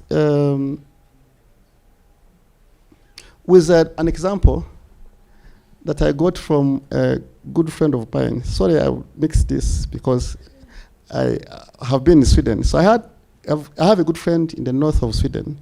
She's in the government there. In Sweden, they have kind of local government, provincial government, and central government. She's from also the Green Party in Sweden, yeah. So we were talking about the issue of demonstration. So people, actually, we have organized a demonstration ourselves. So when people say that we did organize a demonstration, wanting to have a party registered, and we conducted it there at the US Embassy, and yeah, it was tough. Yeah, we were met with fire. But the issue was, we wrote to the district to give us permission. The district did not respond. So me, as, I don't know, sometimes, but as someone who has studied books, I said, well, silence means yes. If they have not responded, that means yes. So we decided to go. But anyway, police came and were arrested. So, but the law does not stop people from demonstrating in Rwanda. The law says you should write to ask for it. Yeah. So, but people, we have tried it and we can do it again if there's a point for that. Yeah. We also tried hunger strike before, and it worked. But I may not go into that. So, but I wanted to say that people have a belief that in Rwanda, people are not allowed to demonstrate. People are allowed to demonstrate. But you have to write to ask for permission for that. So that conception should change. Yeah. So, and you can get a response. If you don't get, you can use mine. Anyway. Anyway, but back to you. So I was talking about my friend. So my friend, we were talking about demonstrations. She told me that in Sweden, you are allowed to demonstrate. You don't even have to sometimes to ask for permission. You can wake up and demonstrate, like they do even, I think, in Australia. But she told me one important point, which I want to bring to your She said that you don't get anything out of the demonstration. That's what she told me. She said that after demonstration, you have to present your paper to the officials, your document, and then you have to talk to them. Then that's when you get the demonstration just attracts the media, the attention, but does not give you the results. So the issue was, why should I demonstrate when I know that I can do something different? If I can talk to Dr. Felician here, we do talk sometimes, isn't it? Yeah, and you can give me a response. And if it's good or bad, we can discuss about it. Why should I demonstrate if I can talk to you? So this is the thing, that if there's a better way of doing something, we can use the better way than doing something else which can maybe cause more problems, because demonstration also has other results. You can be beaten, you can be put into prison, and sometimes you can die. So why do you go into that road when you can talk to them immediately and you can have a solution? So I think for that I choose consensus more than confrontation, because consensus, if it gives you a chance to talk to someone and get a response, then it's much better than going confrontation where you get no response. So on a scale of 1 to 5, I would say 4. I still go for consensus in Rwanda. Then, because I have tested confrontation and I know what it brought. So I know that I'm speaking from experience. Then, should we continue that? I think I have answered it. Yeah. Thank you very much. Speaking, yeah, thank you. Thank you so much for your insights. Due to time constraints, sadly, because we do have another panel discussion. Honestly, this conversation has evolved and become very interesting, and sadly, we didn't even get to tackle the youth's role in the evolving dynamics of democracy. But maybe there is a networking session. We can explore that. Everybody is here, will be present. We can have those discussions amongst ourselves. We should not be limited to this panel. I want to thank okay. Allow me to conclude this conversation. I think it has been quite insightful, and what I've heard here today is Rwanda's governance model has really delivered stability, progress, and resilience. But at the same time, there's recognition that the future, we have to adapt all of these things. The conversation will extend out of the room, how the youth can be included, and how we can have that inclusive participation. That conversation can be taken outside. But Rwanda has done its efforts, and we have recognized what it has already done, and we're in a forward-looking manner, we're looking forward to how we'll be able to take on this mantle. The challenge before us is not whether to evolve, but how to evolve responsibly. Because in everything that we've done, I've recognized, as Dr. Frank Habineza was saying, you can do something, but will it yield results? So let's evolve responsibly. On that note, I want to sincerely thank our panelist speakers for their candor, their insights, and our audience for also their thoughtful engagement. After the break, we'll have our next discussion on how regional dynamics interact with Rwanda's internal democratic evolution. Thank you so much for your attention. Yeah.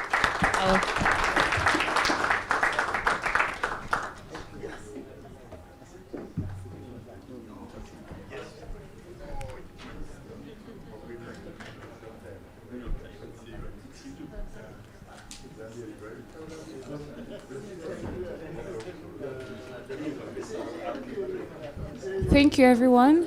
Due to the time constraints, we'll not be having our break. So if we can move on to the second panel session, please allow me to welcome Mrs. Nyiridandi Teta, who will be helping moderate the second panel.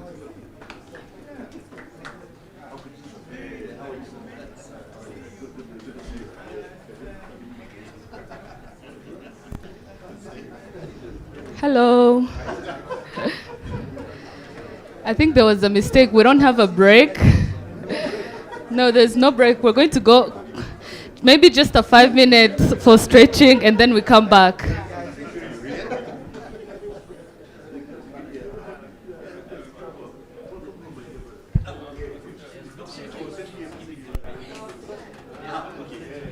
Grace, Grace, Grace.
Let's come back in the room.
Please join the room so we can resume.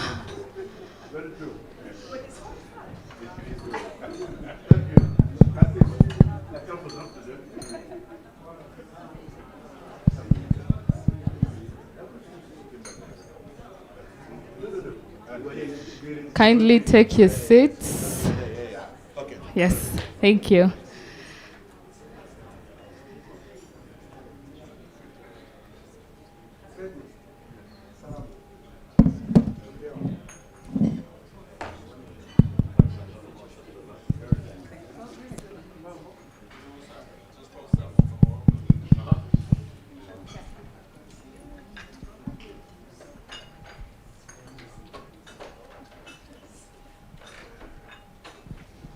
Welcome back.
Welcome back. If I may have your attention, please.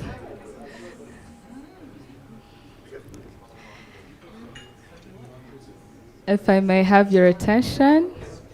Thank you. Welcome back again. My name is Nyiridandi Teta, and I'm going to be moderating the second panel.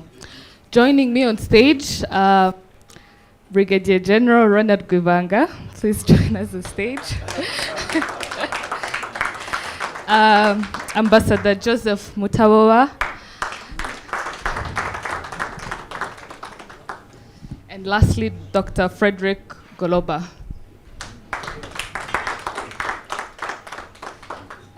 In our first panel, we explored Rwanda's internal democratic journey, the progress, the tensions, and the aspirations of our new generation. But now, we're going to confront a harder reality. Democracy doesn't exist in isolation, and no country, however well-governed internally, can fully control the external forces that shape its choices. The Great Lakes region remains one of Africa's most complex geopolitical environments. I can paint the picture. The Democratic Republic of Congo has faced conflict for over 2 decades, with over 120 armed groups still active in the eastern provinces. And this instability has displaced over 7.3 million. It has disrupted trade and created security challenges that ripple across borders. Burundi experienced a political crisis and violence following disputed elections in 2015 that led to refugee flows and regional tensions. South Sudan, the world's youngest nation, has struggled with civil wars since 2013 that has displaced over 4 million people. Even stable countries like Uganda and Tanzania, they face internal pressures, contested elections, civic space restrictions, and economic challenges. But here's the fundamental tension. Security threats can undermine democratic development, but authoritarian responses to security threats can also undermine democracy. We've seen this pattern globally, from Turkey to Hungary to India, where leaders use security concerns to justify restrictions on civil liberties, to press freedom and political opposition. For Rwanda, these dynamics are particularly acute. The country has invested heavily in regional peace building and contributing more troops to UN missions than any other nation relative to population size. Rwanda hosts over 120,000 refugees, and cross-border armed groups have repeatedly threatened stability. The M23 crisis in Eastern DRC has created new tensions and accusations. Simultaneously, the region has multiple integration frameworks. We have EAC, we have the AU, we have SADC, we have the International Conference on the Great Lakes region. And on paper, this should promote democracy and good governance, but also peaceful conflict resolutions. But in practice, they often struggle to address core challenges while sometimes providing cover for authoritarian practices. So today, we're going to examine critical questions. How do countries like Rwanda maintain democratic progress while managing real security threats? Can regional integration frameworks be reformed to genuinely support democratization? And what does a responsible security policy look like in a democracy? And perhaps most importantly, how do we break the circle where instability breeds authoritarianism, which breeds more instability? But this is not academic. The choices that are made in Kinshasa, in Bujumbura, in Juba and Kampala, they directly affect governance possibilities in Kigali. And conversely, Rwanda's approach to this challenge influenced the entire region. So joining me here, Brigadier General Givanga, the defense and military spokesperson, brings an operational security perspective from his extensive experience in Rwanda Defense Forces and regional peacebuilding operations. He has first-hand knowledge of how cross-border threats and regional instability affect day-to-day security decisions and governance choices. So his insights will help us understand the practical reality of balancing security imperatives with democratic principles. Ambassador Joseph Mutawawa has served as African Union and United Nations Deputy Joint Special Representative in Darfur. He has spent decades navigating the complex diplomatic landscape of the region, and he has served in various high-level diplomatic roles, including as Rwanda's ambassador to several countries. He has been directly involved in regional integration efforts and peace processes. So his diplomatic experience gives him unique insight into what has worked, what has not worked, and what genuine regional cooperation for democratic stability would require. And lastly, Dr. Frederick Goroba Mutebi is a political analyst and independent researcher who has extensively studied governance, conflict, and democratic transitions across East and Central Africa. His research-based approach and comparative analysis of elite politics and institutional development across the region provide the analytical framework we need to understand broader patterns and identify what sustainable solutions might look like.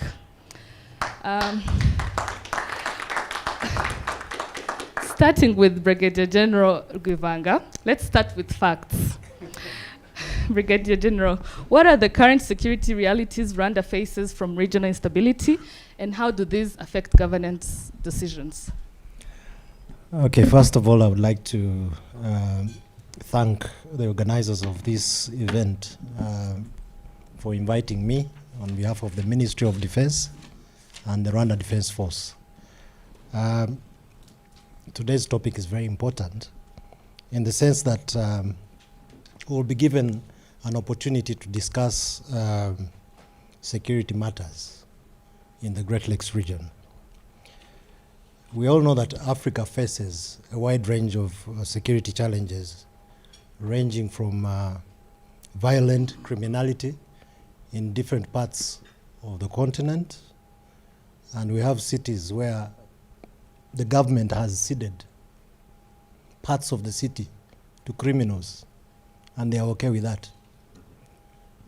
And then we also have intercommunal violence, where there are communities fighting against each other based on ethnicity, tribe, and the like.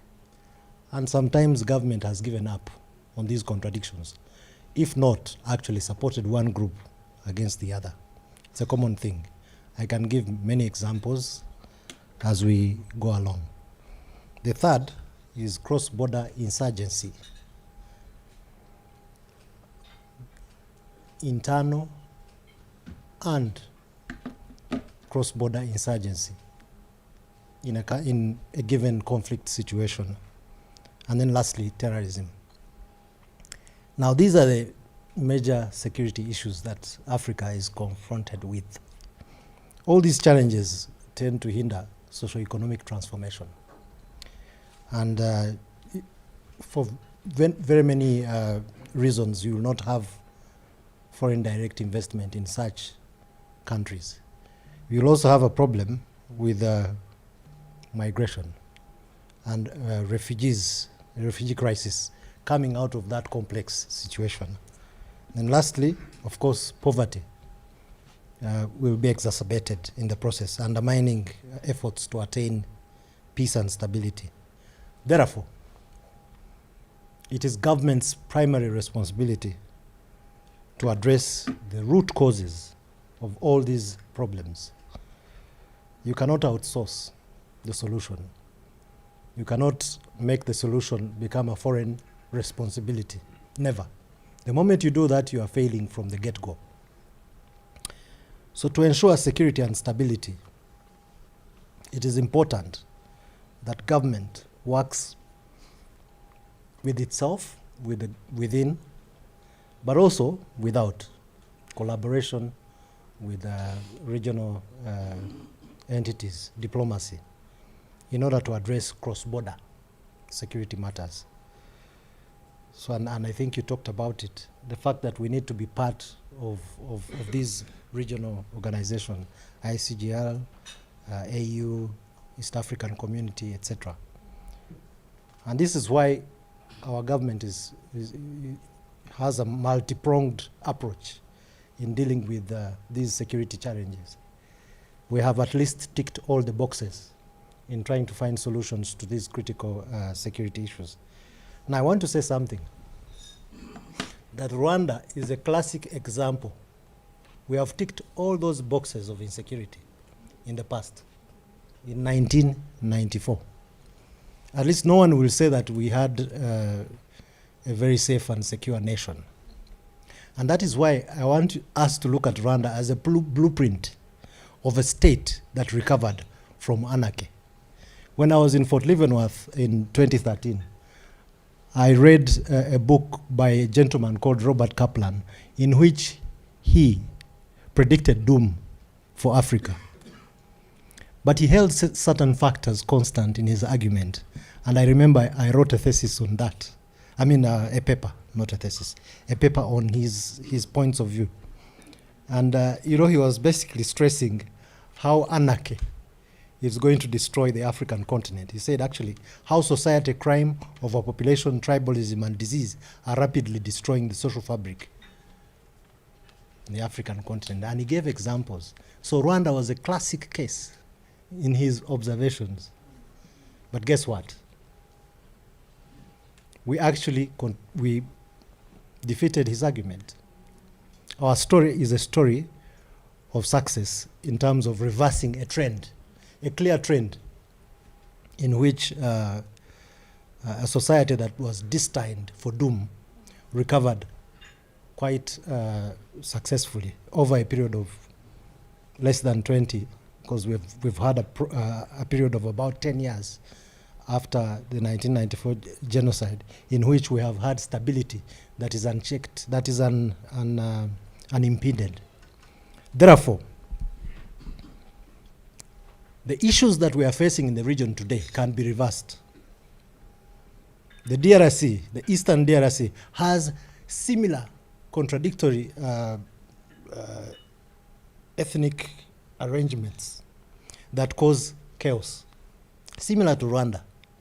And therefore, they just have to make political decisions that will solve these problems. It's very clear. We had a worse scenario where 1 million people were slaughtered in 100 days. Today, the Eastern DRC, people are being eaten for their ethnicity, they They are being banned. In Uvira currently, they are saying we don't want any Tutsi, even if they are geographically, historically meant to be there. And government is okay with that. So my primary argument here is that we have lived that story. And therefore, we have the moral authority to advise on how best certain communities can improve the status quo. So Eastern DRC can be improved in such a way if they have good governance. So it's a question of poor governance, poor decisions, political will.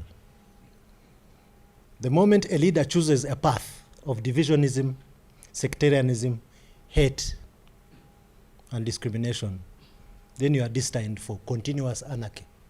The moment you choose to fight against these aspects that divide society, then you are bound to succeed like we did. I thank you very much. Thank you so much, Brigadier General. To Ambassador, from your diplomatic experience and having heard from Brigadier General of our current security realities in Rwanda, how do security imperatives and democratic development interact in this region? Can you have both simultaneously? Well, thank you, Teta. The description given by the Brigadier General Rwibanga is very, very correct. And I entirely agree with the picture he gave. If you do threats analysis, because we have to do that, by the way. Some people used to tease me. They said, you like threats analysis like any other British educated person. I say, well, let me do it because I believe in that. If you do not do threats analysis, you are certainly going to forget what's around you, what you live in, what you do not see you are living in, and that's very dangerous. So you need to be as biased as you can be without realizing you are doing that. Therefore, threat analysis is very crucial in this region. Not only in Rwanda, by the way, when I say the country, I would say it as we pronounce it in Kinyarwanda. Rwanda. Rwanda or Rwanda, we cannot English sizes or French sizes, Rwanda. So as Rwanda itself is, and has been, it's surrounded by countries, it has borders we did not live with for a long time. They are traced in history, and we know that. All the problems we are inheriting today, we have inherited or we have created or been part of the creation because we are human beings. It comes back to what I call the threats analysis. They are internal and they are external. He was right he mentioned it in his own words. Internal, you can just look at them and say, I'm not a perfect person. How many of my people are educated, for example? If education is one criteria. Why do I pose that question? It's because it can be a hindrance. It can be a source of problems, by the way. If people are ignorant, you cannot blame them if they react like primary behavior. That's one. Two, poverty. People talk about poverty. Last night I was intervening on one X space. Is it what you call it again? I said, well, there's people who embrace poverty as if they were hugging their cherished girlfriend or boyfriend. No. You cannot just continue looking on such kind of people and find it normal and then believe in later years that the results are exactly what a normal person would have expected.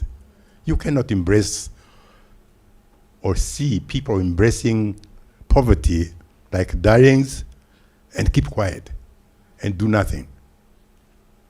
Brother Zonia, I know you don't like such kind of nonsense.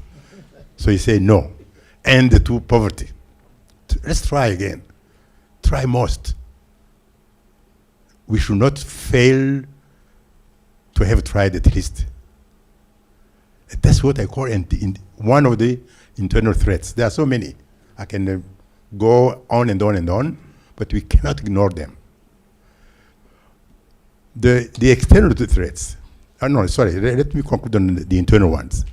If you do know, if you have found a list of all those internal threats, you have taken them and say, look, the first one, what have I done internally, as the general was saying, as a government, as people, as a community, as international organizations, as any friend of Africa or any country, what have you done towards those internal threats? Don't just ignore them because they don't belong to your sphere, no. What can you do? Yes, tick and say, I've done this, or I could do more, and this is what remains to be done. So when we come to the external threats, we cannot ignore them.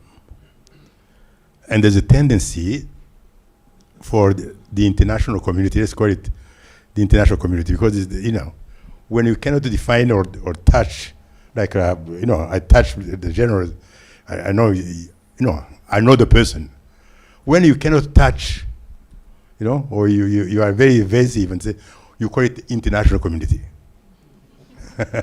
International community. So it becomes like, you know, abstract. So Fred is part of the international community. And yet, he has a solution.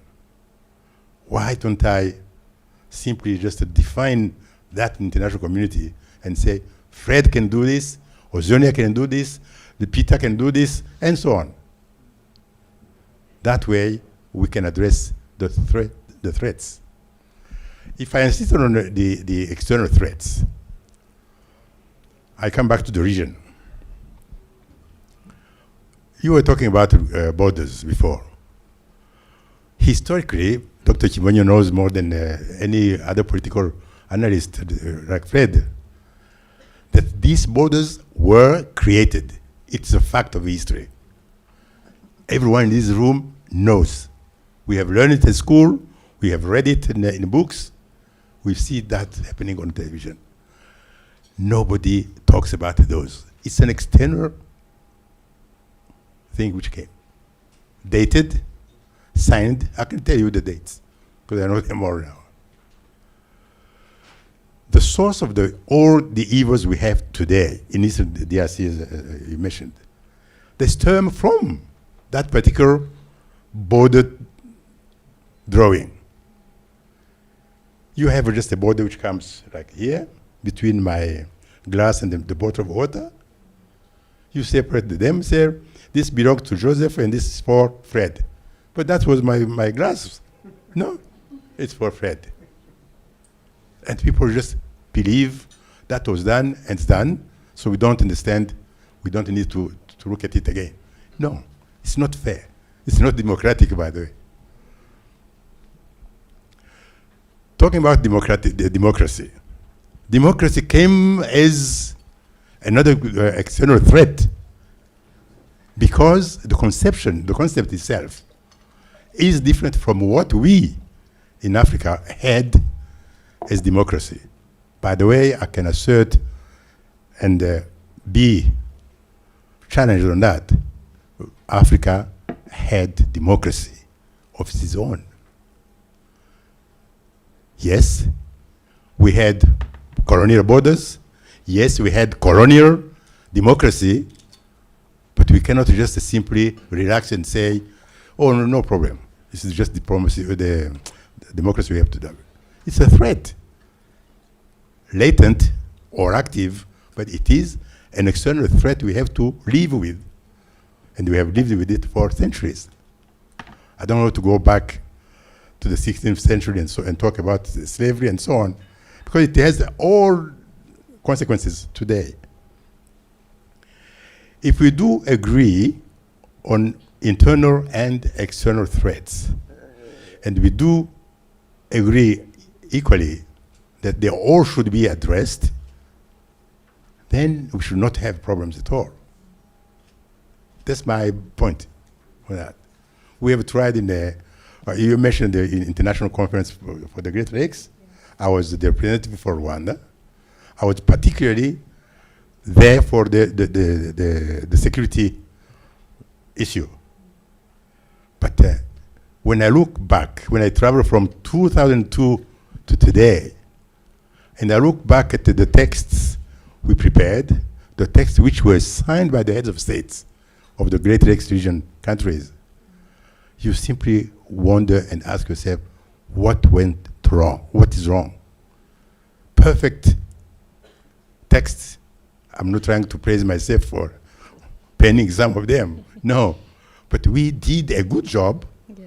And we even had what we called friends of Great Lakes. Europeans, Americans, all over, really. So it was a perfect setting.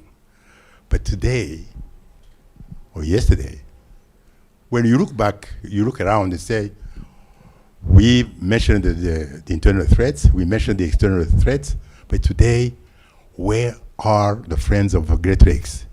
They all Ambassador, silent. They are all silent. We're going to go so back if to they that are all point. silent, yeah. If they are all silent, that means, I stop there. I promise we're going to come back to that question. But I would like to ask Dr. Fred, your research spans the region. Are we seeing democratic regression because of security challenges, or are authoritarian tendencies using security as justification?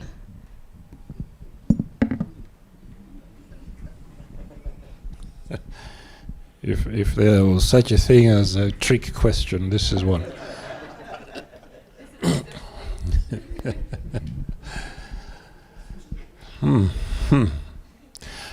Okay.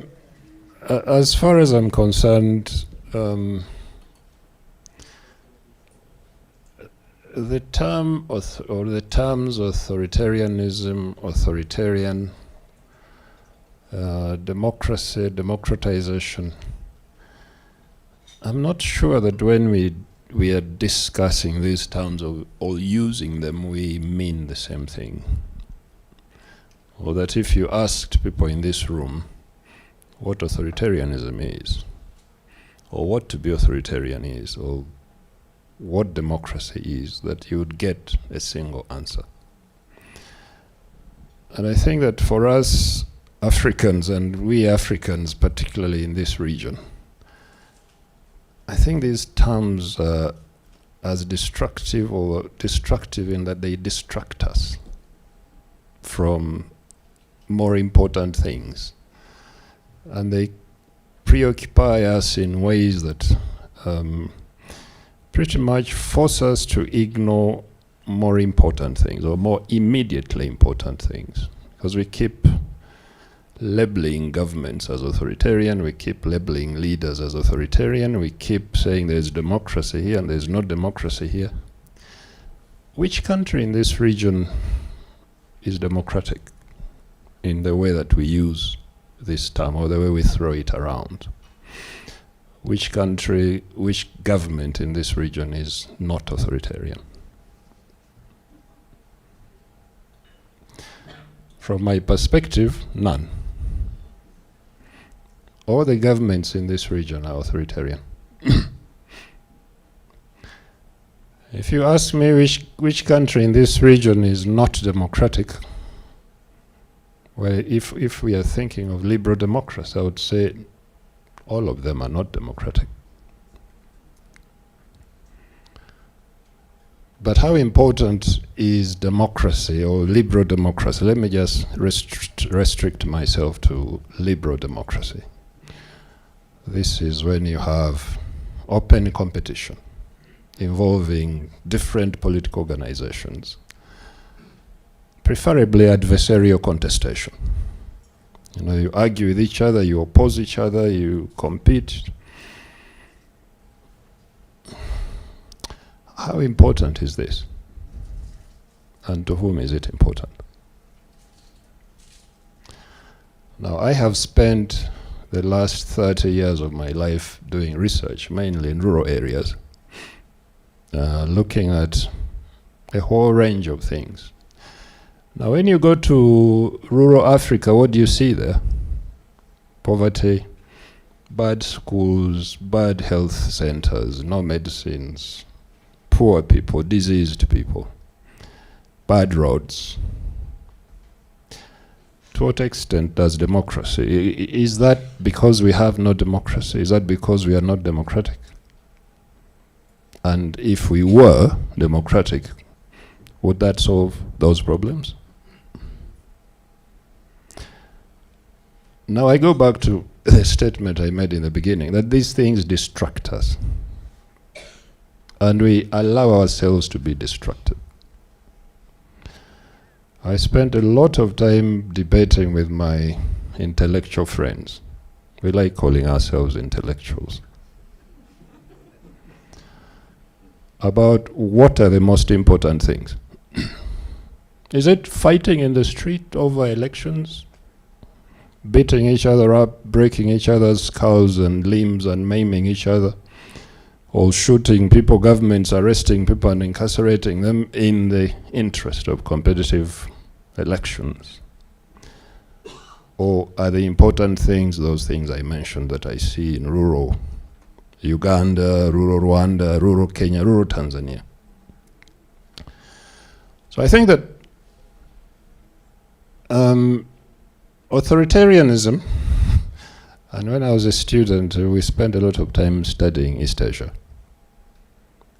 And it was always floated or lifted up as the archetypal region where authoritarianism was very high at a certain period in time.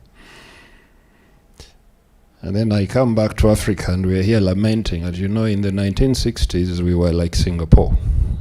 Or in the 1960s, South Korea was like us. What happened? Was authoritarianism, or is authoritarianism that helped them uplift themselves and answer some of the questions I was asking before, or was it something else?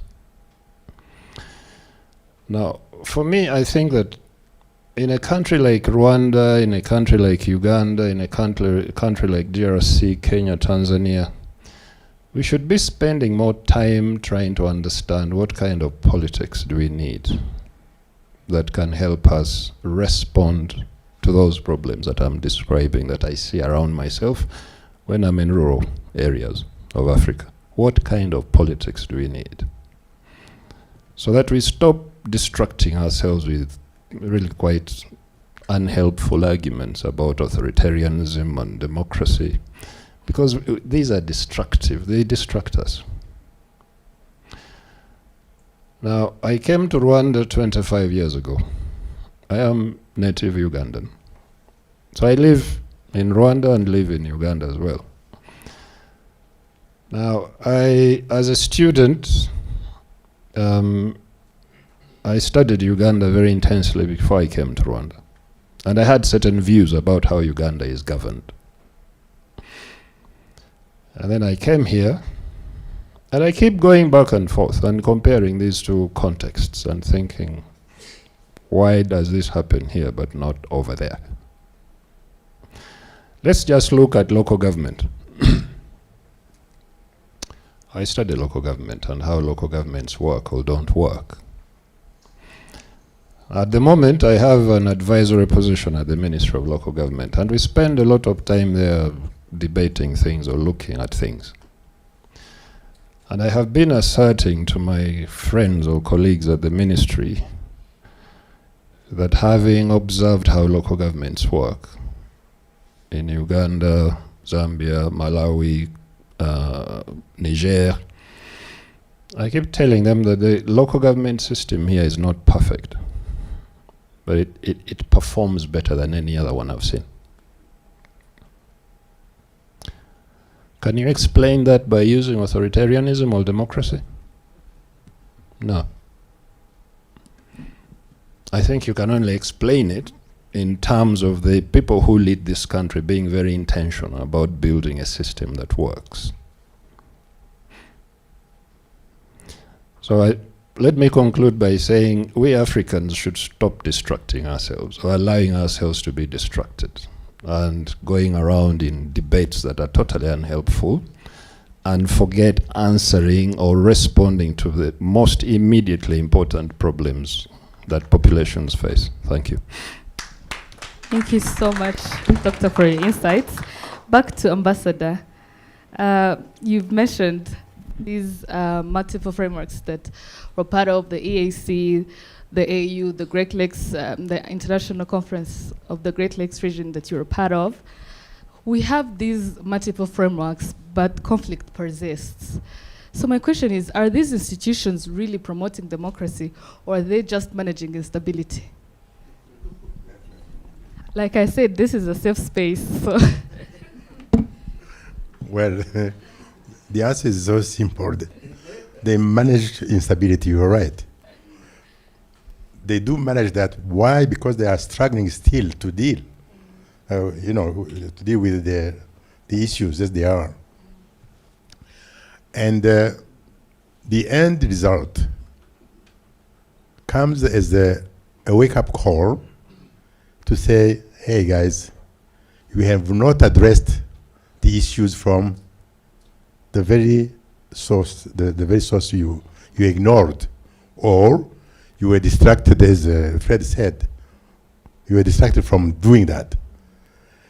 Most of the time, with the experience I have so far from the 31 years, even more actually, because I don't count the previous ones, but the 31 years spent actively in this, I've noticed that most of the time, people lay grounds for solutions, but as we go, the step on them, somehow, I don't know if I can use the right word. They simply just, step on them as if they are looking for something else. And yet, what they have is just behind them. They are stepping on it and moving there, searching for more, distracting themselves or getting themselves distracted, as Fred was saying. But they should go back to the sources of the problem. They don't ignore them. I keep saying, people, if you do remember, people come and tell you, I know your problems, I have the answers, therefore let me do. What I can add is what Fred said. Let me distract you, and then I will come back again, and we keep going that way. So we are managing the problems that way because the distraction is too much, and it is repetitive. And that's where what I call the international community comes in. So you said, who is behind this? Oh, I can't touch, as I did, I can't touch this one, I can't see the international community, or is the unknown actors. So you have to dig deep and find what I call interests. X, Y, Z, A, B, C, D, just to make sure we have many of them, have their respective interests they cannot ignore, and we should not ignore our interests also. So if we do play rightly, we should look at those interests. You have interests, I have interests. Let's manage them. Let's agree that you should not be greedy, because that's all it is about. It's all greed. Let's do something together and agree at the accomplishment of what we have decided to do.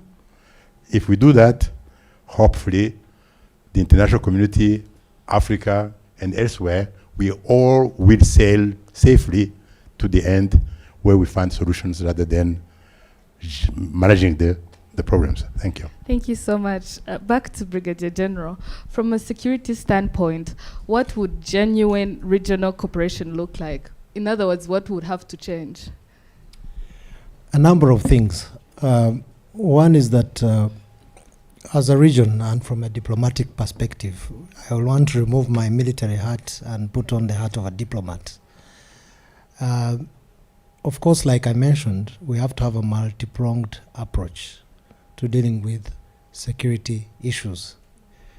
And I gave the example of the DRC, where I said that we can reverse what is going on right now if we agree as a region on what needs to be implemented.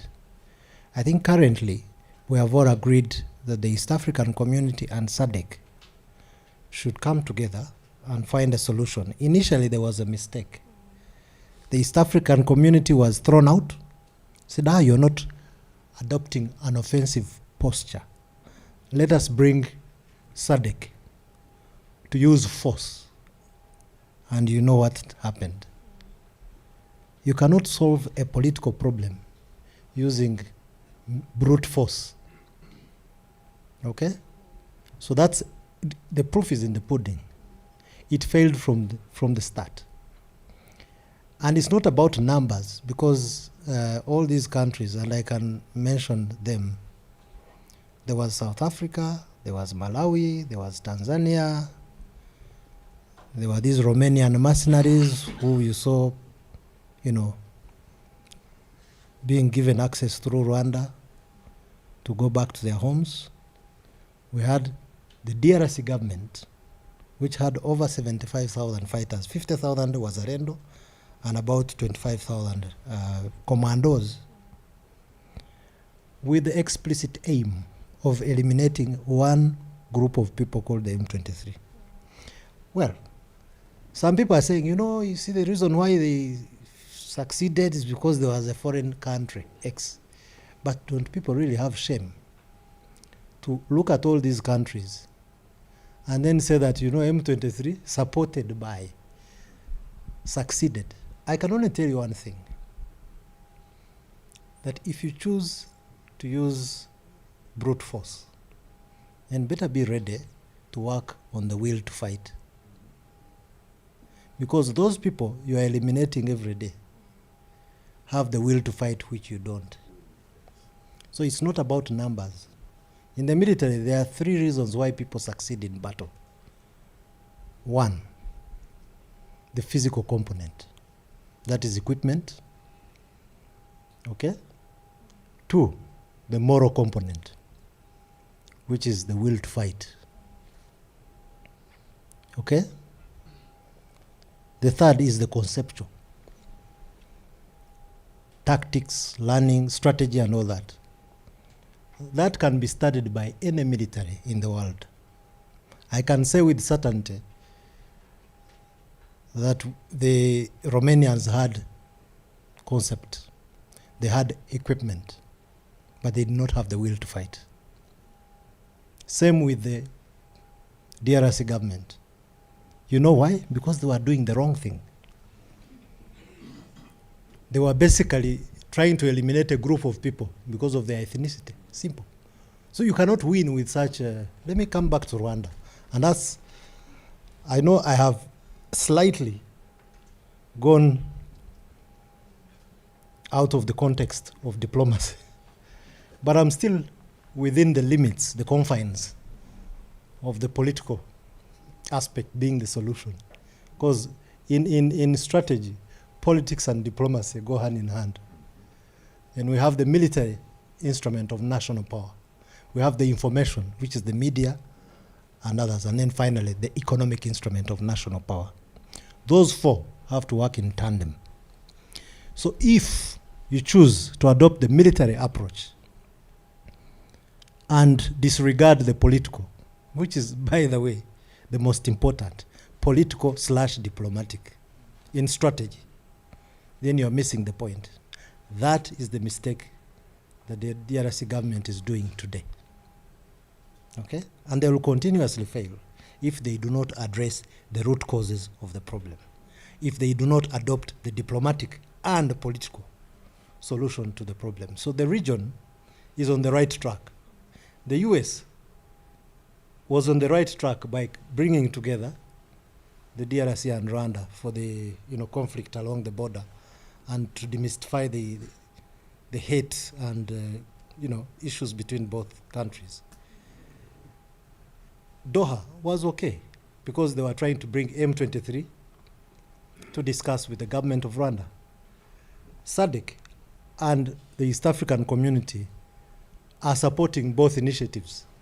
I know people are going to ask, why is it a foreign, why do you have to be mediated by foreign players? For us, we have an approach.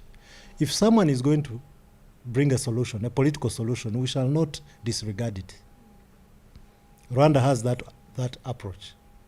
We shall allow you, to come in and debate on tangible issues, cross-border threats, agree on tangibles.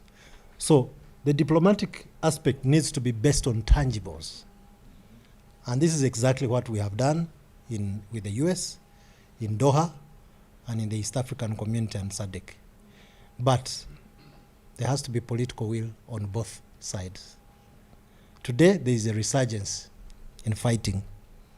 And guess what? What is the reason? They want to eliminate a ethnic group somewhere called the Banyamulenge. Back to the same problem. Kicking them out of Uvira and southern province.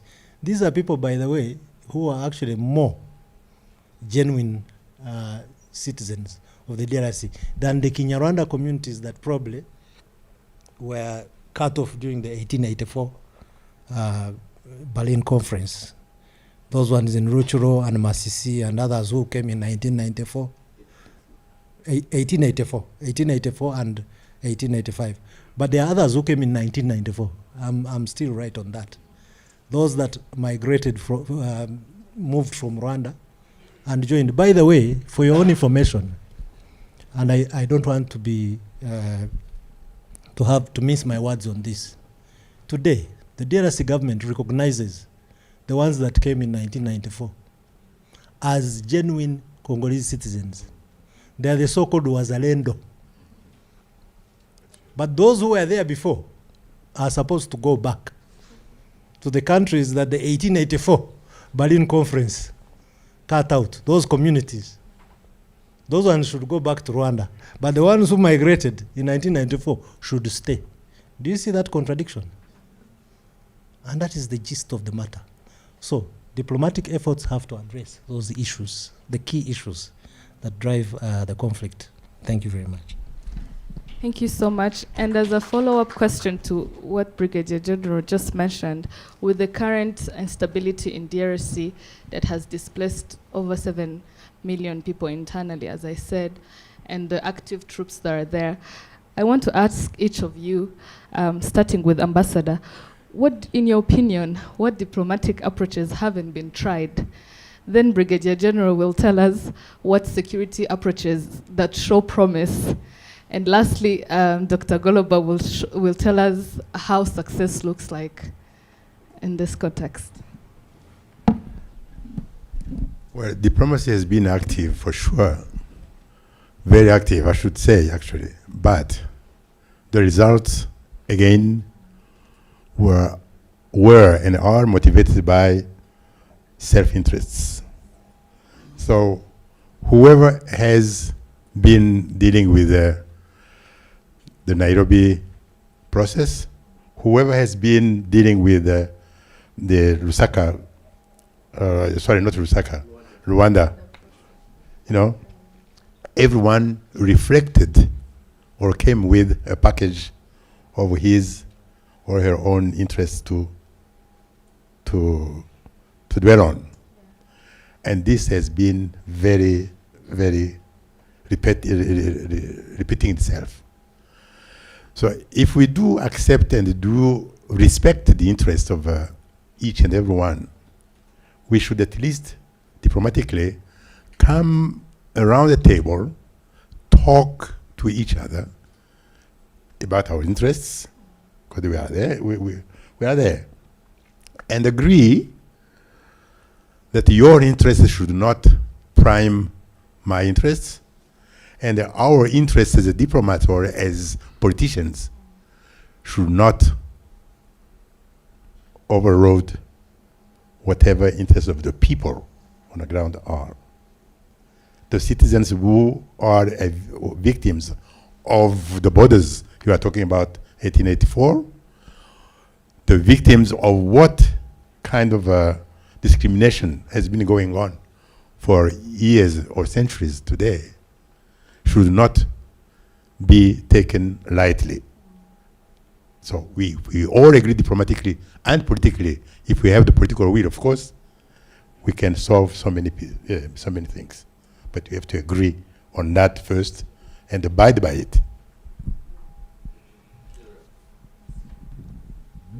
I'd like to hear from Brigadier General to give us some hope of what security approaches that show promise.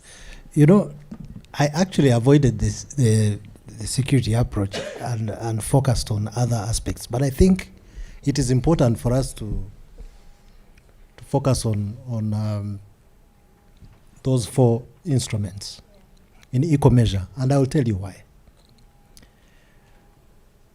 During the recent M23 capture of Goma, the DRC government fired into Rwanda and killed 16 people, injured over 120, just by firing into Rwanda. Now, one of our constitutional roles is to defend the territorial integrity and national sovereignty of the Republic of Rwanda. That's our primary role. And so we had to adopt defensive measures.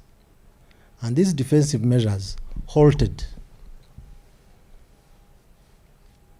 strikes from the DRC permanently. We'd had decisive action. Okay? But before that, don't get me wrong, they had done it so many times. During the Chogam summit, many shots were fired into, Chiniji. Visit Rwanda, eh? They wanted to frustrate that. So they focused on 4 hotels, major hotels. Actually, some of that we did not televise. We did not go into details because why would you give the adversary that moral component, that, morale? What we did, we took decisive defensive measures. And we are justified to take those measures. And therefore, all these weapons that were striking within distance did not strike again. Okay? But people are asking, what are those types of measures did you take? What are the type of measures that you take? The military option. Huh? There are many ways of doing it. We can strike back with weapons. We can use units to destroy those weapons. But one thing for certain is that had we wanted to go beyond, we have done that before, we could have, but we did not. Okay? We took necessary measures to avert the continuity of those attacks on Rwanda's territory. And we are justified to do that whenever they violate our territorial integrity, whenever our citizens are at risk. Now, we took measures, and these measures need to be taken whenever our security is threatened. And so the international community was very fast on condemning. You imagine that. Today I will tell you that several people are being killed very far from, we cannot go there because it's very far, in Minembwe and wherever. We can't. I wish we could. We have gone to Cabo Delgado, where 3,000 people were killed, 800 displaced, and we have halted those killings. From 2017 to 2021, Ansal al-Suna wa Jamaa destabilized the northern province of Mozambique, and we went there and halted. So we can do it. We have the capacity, we have the requisite resources to do that. But we chose not to because of the international community that he was talking about. They say, you are violating the territorial integrity and national sovereignty of the DRC. So we say, okay, fine, find the solution. But today, people are dying. People are still dying today. Is it that we cannot go there? We can. But I know you would condemn it. With the highest measure, I know you'd have Security Councils seated to discuss how Rwanda has gone to Minembwe. Wouldn't you? Let someone say that you wouldn't convene. We have colleagues here, I know, who are in the diplomatic corps. I know you would convene the next day to condemn an attempt to stop genocide. So we choose to agree with the nation X, CAL, Central African Republic, and Mozambique to go and halt genocidal killings there. But we cannot do it in our neighborhood because we have the requisite resources to do so, but would be condemned if we did. So when we stopped a gun firing at 3 kilometers into Rwanda, still you condemned. You did. Did you want that to continue? So in summary, whenever our security is threatened, we shall act. And we have done so far. Thank you very much. What does success look like? I think I'm going to ask you first to give me some guidance. Success with regard to what? With the instability in DRC. Okay. Okay. I'm going to go back to my term destruction. Many of you would have seen pictures of Kanombe Cemetery recently in Western media. Many of you would have heard that M23 killed 319 farmers in Ruchuru. Some of you have heard that M23 has been pillaging and raping women and so on and so forth. Again, destruction. This destruction. Because those are not the core issues that we should be discussing. If we want to stabilize the DRC, those are consequences of something much bigger going on the ground. But again, we allow ourselves to be distracted, we debate these things, we argue with human rights groups, we argue with our friends in the international community, and then here we all get angry and frustrated, and here and the story continues. Now this is a purely personal view. Not many people agree with it, but this is my view. I think that there are certain things that we need to think of doing with regard to DRC to achieve long-term success. And what is long-term success, in my opinion? Long-term success is that the fighting stops and the killings stop.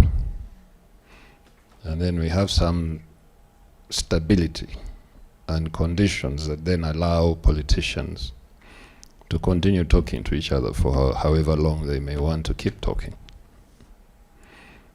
But showing pictures of graves and making allegations about M23, many of you would remember the allegations about Kishishe, where again M23 killed over 300 people. The following week that number reduced to 200. The following week it was 150, and then 50, and then somehow it came to nothing. So yeah, those are the distractions that I think are really, really stopping us from addressing the issues that we need to be addressing. I think that to stop the fighting, to stop the violence, and here I'm talking only with respect to M23, I'm not talking about all the other so-called rebel groups. I think that a lot of those 260 groups are just brigands running around. They are criminals. They are not rebel groups in the sense that you would compare them with M23. I'm talking about M23. I was here in 2012 when M23 first emerged. And Again, I remember some very furious debates that I had with some of my friends here from the international community. And I remember saying something then that has proven to be true. When the Force Intervention Brigade was brought in and M23 was pushed into Rwanda and Uganda, and then everybody assumed the problem had been solved. And I kept telling people that you have postponed the problem. You haven't solved it. And I told people M23 will come back. It's a matter of time. 10 years later, look where we are now. So I think that to stop the mayhem, first of all, and this is important, you have to take care of Rwanda's concerns. This is inevitable. People can condemn Rwanda, they can talk about robbing minerals, stealing minerals, and blah, blah, blah. That's not the issue. Or those are issues. Those issues are important, but they are not as important as addressing Rwanda's security concerns. Now, Rwanda's security concerns revolve around this group called FDLR. And until recently, people have been coercing in the international media, again, human rights groups. FDLR are a very small group, it's an excuse and so on. I was in Goma 3 weeks ago, and I was talking to some senior leaders of M23. Thousands of Rwandans have been repatriated back to Rwanda since February. Thousands. Now, among those thousands, there are women and children and young people, some of them relatives of FDLR combatants who have been captured and sent back to Rwanda, all killed on the battlefield. So actually, it turns out FDLR is not as inconsequential, now we know, as many people were claiming. Now, if you let FDLR thrive in Congo and continue to lob shells into Rwanda, perhaps infiltrate Rwandan villages and kill a few people and burn houses and run back into Congo, somebody can minimize that as a small problem, but it's actually not a small problem. The heart of Rwanda's tourism industry is over there. And tourism for Rwanda is so important that they will do anything to protect it. And if FDLR continues making incursions, what will our friends in the international community do? Issue travel advisories. And then Rwanda's tourism industry goes down the drain. Now, if you don't address FDLR, you're not addressing the problem. If you don't tackle, and this is linked to FDLR, if you don't tackle what here we call genocide ideology, this is the commitment to eliminating a particular group of people, whether it's in Rwanda or DRC or wherever this group is. Now, this is a very, very serious problem. I was asking people in Goma, how do you eliminate genocidal ideology? Or how do you eliminate FDLR? And they were saying, look, this problem has grown beyond Congo. It's in Europe. I mean, Europe is now infested with FDLR partisans and supporters, and they say all kinds of things and engage in all kinds of activities. Now, the international community working with Rwanda and DRC and governments that are interested in solving this problem really have to pay attention to it. You can't ignore it. Some of the people who left here in 1994 apparently are now senior civil servants in some European countries. They're working in their foreign ministries, they're working in all kinds of governmental bodies, and yeah, they're very influential in terms of influencing opinion in those countries. How do you deal with that problem? And you can show us graves, but if you don't address that, you're not addressing the source of instability in Eastern DRC, or you're not addressing the driver or one of the drivers of instability in the DRC. The third one is ensuring the long-term security of persecuted minorities in the DRC. How do you do that? Because you have to. In 2012, when I was telling people that we had postponed the problem of M23, that's what I meant. The core causes of the crisis were ignored. M23 were chased into Uganda and Rwanda. They came back. Now they're even more lethal than they were in 2012.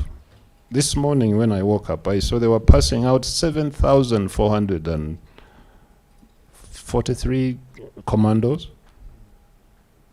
Now this group is growing more serious, it's growing bigger. Now, if the guns go silent in Eastern DRC and you don't address these people's sense of security or sense of insecurity, it will come back. So yeah, for me success is addressing these things that I'm talking about. Thanks. Okay, thank you so much. Can I quickly add one thing and then Just 1 minute. Yes, it's just a reminder, I should say, because we are talking about problems which are known and we are talking about search for solutions. I know there are some members of the countries which are members of the Security Council here, permanent members. It's just a reminder and a request, a gentle request. Since 2000, a lot, and I spare you the list or the names of UN Security Council resolutions were taken about addressing the issue in the DRC. Addressing the issue caused by the FDRR and the other armed groups. If you take them all, put that list on the screen, you always say, yes, this perfect way of deciding for a solution. The mandate given to MONUSCO, just call it the name depending on the years, all address these issues. But tick at what has been done, 0. And yet, it continues to exist. Can I ask, those who penned the resolutions, those who took the resolutions, I mean the conclusions and decisions, why on earth there's no genuine introspection and put your hands on your heart and say, we should mean what we do mean, what we say and do. Thank you. You cannot come and distract people with what Fred was saying, that the drone had been able to differentiate between RDF and the other forces. Yeah. It can even go further to know that 180 Hutus have been killed in a village in Kishishe or in Rutshuru. It is ridiculous. You can only entertain very ignorant people, but you cannot continue to tell such kind of nonsense, really. Yes, you have interest. Let's see. Agree on how your interest can be catered for. Yeah. But do not, for good's sake, don't try to take it for longer and longer. 30 years, it's a lot. Thank you so much, Ambassador. I'm sure I'm not the only one with questions for these very, very interesting panelists. So I'm going to open the floor to the audience for 2, maximum 3 questions so we can wrap up the session. I think one of the recommendations is we should have more time to discuss this. But for the interest of time, we're going to have just a few questions.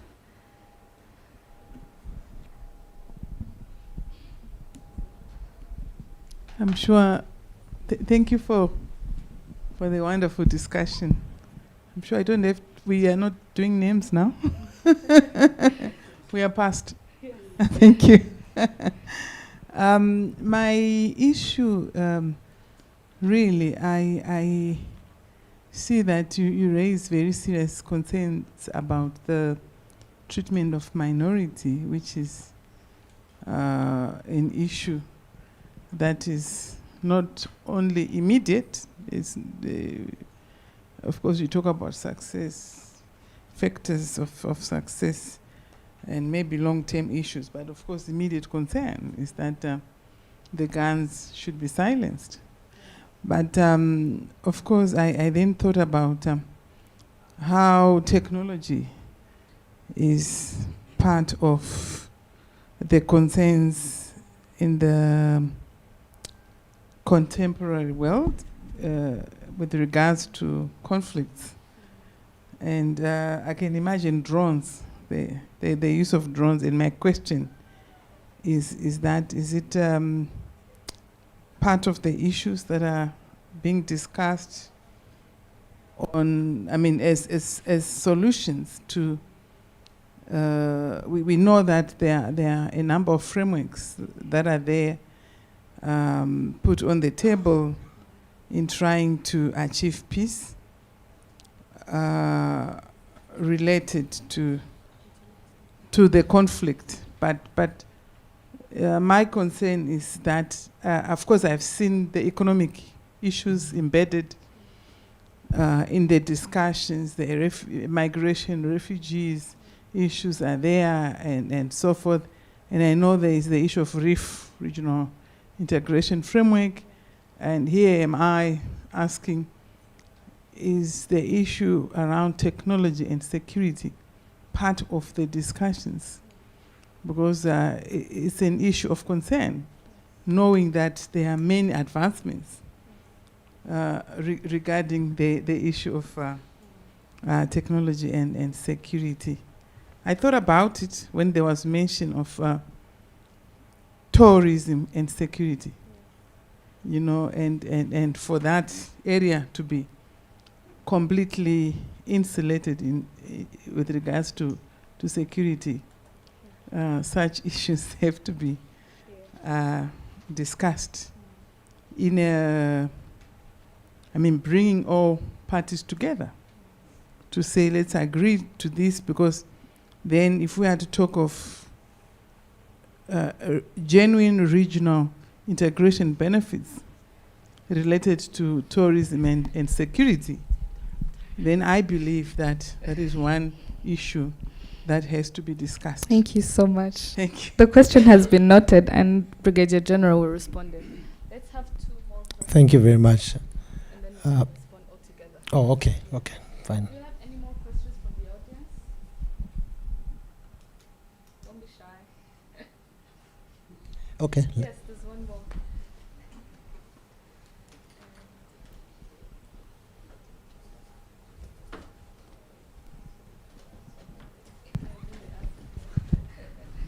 Yeah, thank you so much. I'm called Fred Msime. I work for CRD, Citizen Rights and Development. I have two questions. One is about why do most of the African leaders think that the solutions of the problems we have as Africans always come from abroad? I remember some of the panelists raised that concern. Donald said that you can't outsource the solution of these problems. But why do we always see these things that African issues are discussed from America, discussed from Doha? Why don't the leaders sit and discuss and address these issues themselves? Two, part of the gaps I see in this process is participation of the citizens in the peace process. Why do they, when you look at the situation, the initiatives that are in place, they're excluding citizens. How should we expect sustainable solutions when the victims are not engaged? Thank you so much. Thank you very much. Now, the question raised about technologies, the use of technologies by warring parties. These are means that you use to effect a particular defensive strategy. For instance, you all know that drones were being used to attack communities. So if you have anti-drone systems to jam them, there's nothing wrong with that. So the ability to preempt such attacks on our soil is acceptable. So there is no debate about it. If you use it against us, then we have to look for measures against it. You remember when they shot into Rwanda and killed 16 people and 120 were injured. You remember the measures we took. So there's no way you can say, you know, away with the X measures, away with Y measures, in a spectrum where actually there is lawlessness in the management of important assets. When the DRC is using them to violate our territorial integrity, we have the right to respond in equal measure. Okay? So on that point, there is no discussion about weaponry. The discussion should be more about preempting the violation of territorial integrity. You can also talk about the participation of citizens in peace process. Yes, good question. I told you that we are open to any form of dialogue. And I talked about the necessity for us to have African solutions to African problems and not to outsource our problems. But the fact that we are two, it takes two to tango. If the DRC government doesn't want to have our own local solutions because they objected to the Nairobi talks, isn't it? It's a clear fact that they objected to them, saying they are inclined towards, I think, what M23 and slash Rwanda, as they put it. So we said, okay, fine. If you do not want that process to work, we are ready for any other. So actually we have political will. So it was a gesture more than a choice. It was a gesture of our ability to negotiate. Okay? Of our willingness to negotiate. More than a choice. Because if we had a choice, we would finish it in Nairobi and not bother going to the US or Doha. But Doha particularly is a good sign, because if you know, the president of DRC had said he will never negotiate with M23. So the choice to do so in Doha, I think he forgot that actually he had said it before. And then he chose this time to meet them in another land. So I think that for a second might have been a different context that is different from what he asserted. But at least the end justifies the means. He got to talk to them. Thank you very much. Thank you so much. Ambassador, could you please answer the second question of why the solutions must come from abroad? Well, you see, most of the problems that we have them. We take the example of the DRC, since we are talking about the DRC. When the state system has failed, we all remember that no country is isolated. So there are countries which come as alleged friends. If they do come as genuine friends, then they mean to have a solution to address what the state has failed to address. The state is primarily responsible for its own people's security. So if they come to say, let's help, that's genuine, it's good. And diplomatically, I believe in that, because you can bring your stone and say, this can help you to build your thing. It's possible. Yes. But if you do come with your solutions, with your vetted interests, as I said before, you are going to hinder the solutions, the long-lasting solutions yet again. So you cannot ignore to tell the DRC to remind, because they should know, they know of their obligations. And remember also when we talk about the international community yet again, it said, I have the key, because I know your problems. I have the key. Then say, you are curious to say, can I have that key and show me how it can help? So we should be able to accommodate those kind of goodwills, but also try to be cautious in terms of saying, is it the right key? Because sometimes you can have the wrong key. And if you don't take it in your own hands and say, I have to see how I can moderate this one, it can be abdicating your responsibilities. Thank you so much. The word is how it works. Yeah. We should help each other, Yeah. but we should not continuously distract each other to make the problems longer. Yeah. I mean, live longer and longer and longer. Yes. Thank you. Thank you so much. To recap what I learned from this session as we conclude, regional stability and democratic development are mutually reinforcing. Security challenges are real, but they don't have to mean democratic retreat. The key is, as I said, intelligence cooperation, honest diplomacy, and security approaches that protect rather than undermine democratic governance. And lastly, from Ambassador, we should not embrace poverty as our darling. So as we conclude, I want to thank our panelists for their frank and strategic insights into these complex regional dynamics. Thank you for sharing your expertise that has helped us understand that security and democracy need not to be in opposition, and that intelligent cooperation can create conditions where both can flourish. Thank you so much. So as we move to our closing session, we're going to connect the insights from both panels and identify concrete actions that we can all take to strengthen democracy within Rwanda, but also across the region. Thank you so much.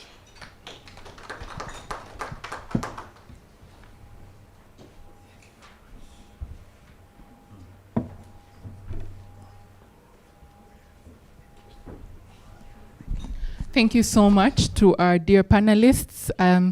I'd like to say and believe that we've had an amazing session. And I'd like to, if you allow me, I'd like to take this opportunity to welcome the head of cooperation of the Swedish Embassy, Mrs. Martina Forsmålin, to give her closing remarks. Thank you so much.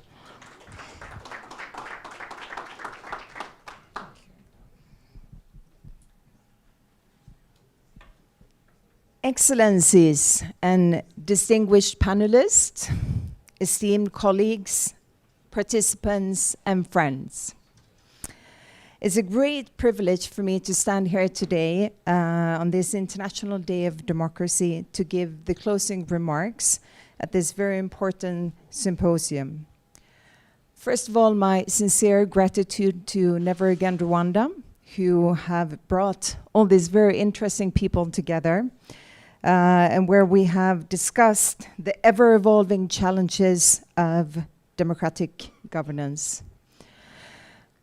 And it's really, I was observing before, and I think it's really great to see that it's so many distinguished people who are here and from very different parts of society in Rwanda.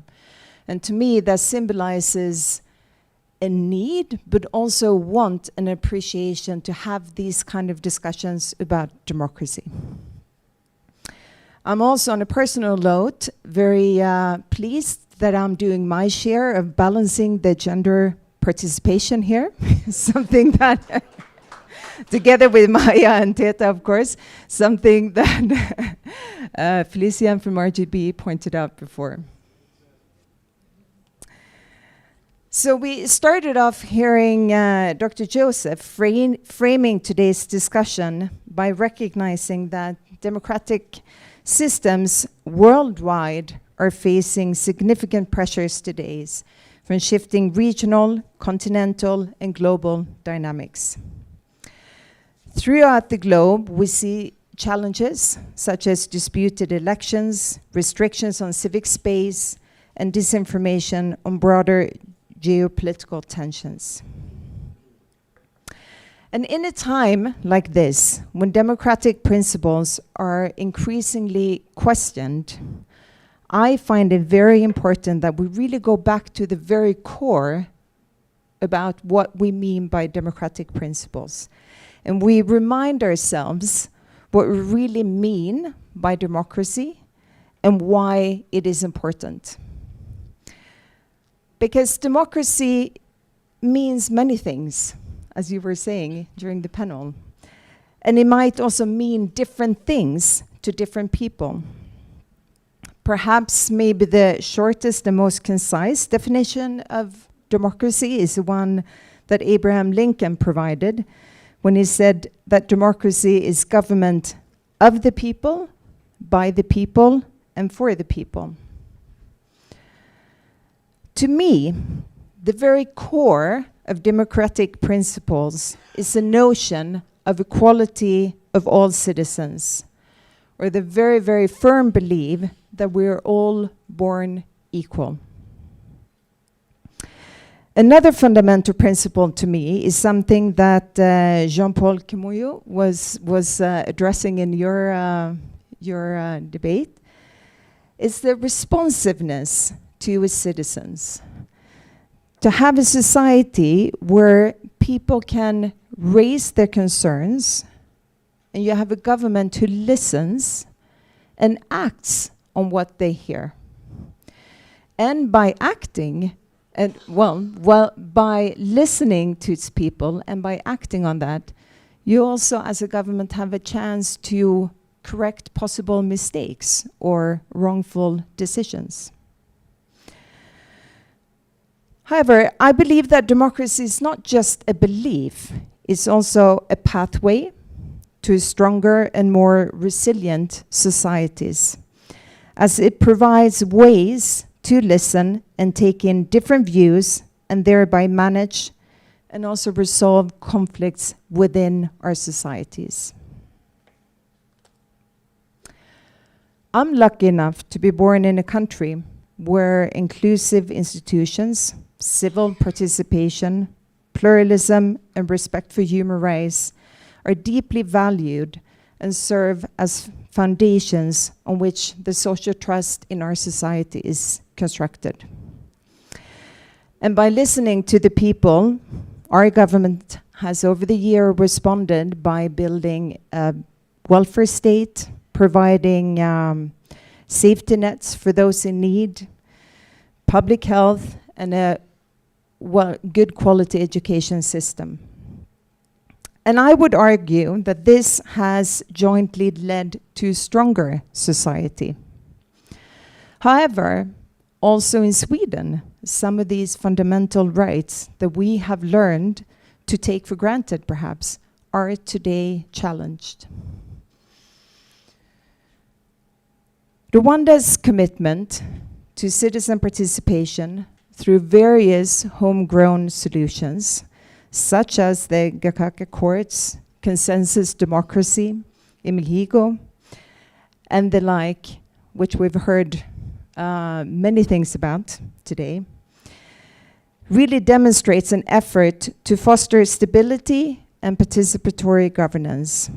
And these initiatives, at their very best, are crucial steps towards involving citizens and listening to the citizens in shaping the society. And I very much look forward to seeing how these homegrown solutions will evolve over time in a responsible way and adapting to the ever-changing external environment, but also how it will evolve to respond to the new young generation who's coming up and who might have very different aspirations compared to their parents. Today's symposium has been an example of democracy in action, one could say. It's been a dynamic and open space where different perspectives have been welcomed, and dialogue has helped us to move closer to the society that we want to build. As development partners, Sweden remains committed to supporting Rwanda's journey towards strengthening its democratic institutions and fostering greater citizen participation and ensuring truly inclusive governance for all Rwandans. So, Let us carry forward the spirit of this open dialogue that we've had here today. And let us turn these insights we've made into tangible progress, one step at a time. Because, as we've heard many times being mentioned this morning, democracy is not a destination, it's a journey. It's not a linear process, but it's one with many twists and turns. Or, as the American federal judge William H. Hastie once said, democracy is a process, not a static condition. It is a becoming rather than a being. It can easily be lost, but is never fully won.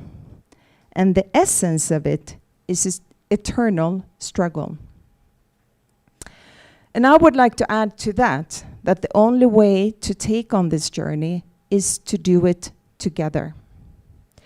And it is by listening, perhaps particularly to those that we might not agree with. And by doing so, finding common grounds amongst our differences. So thank you very much. Murakoze Chani.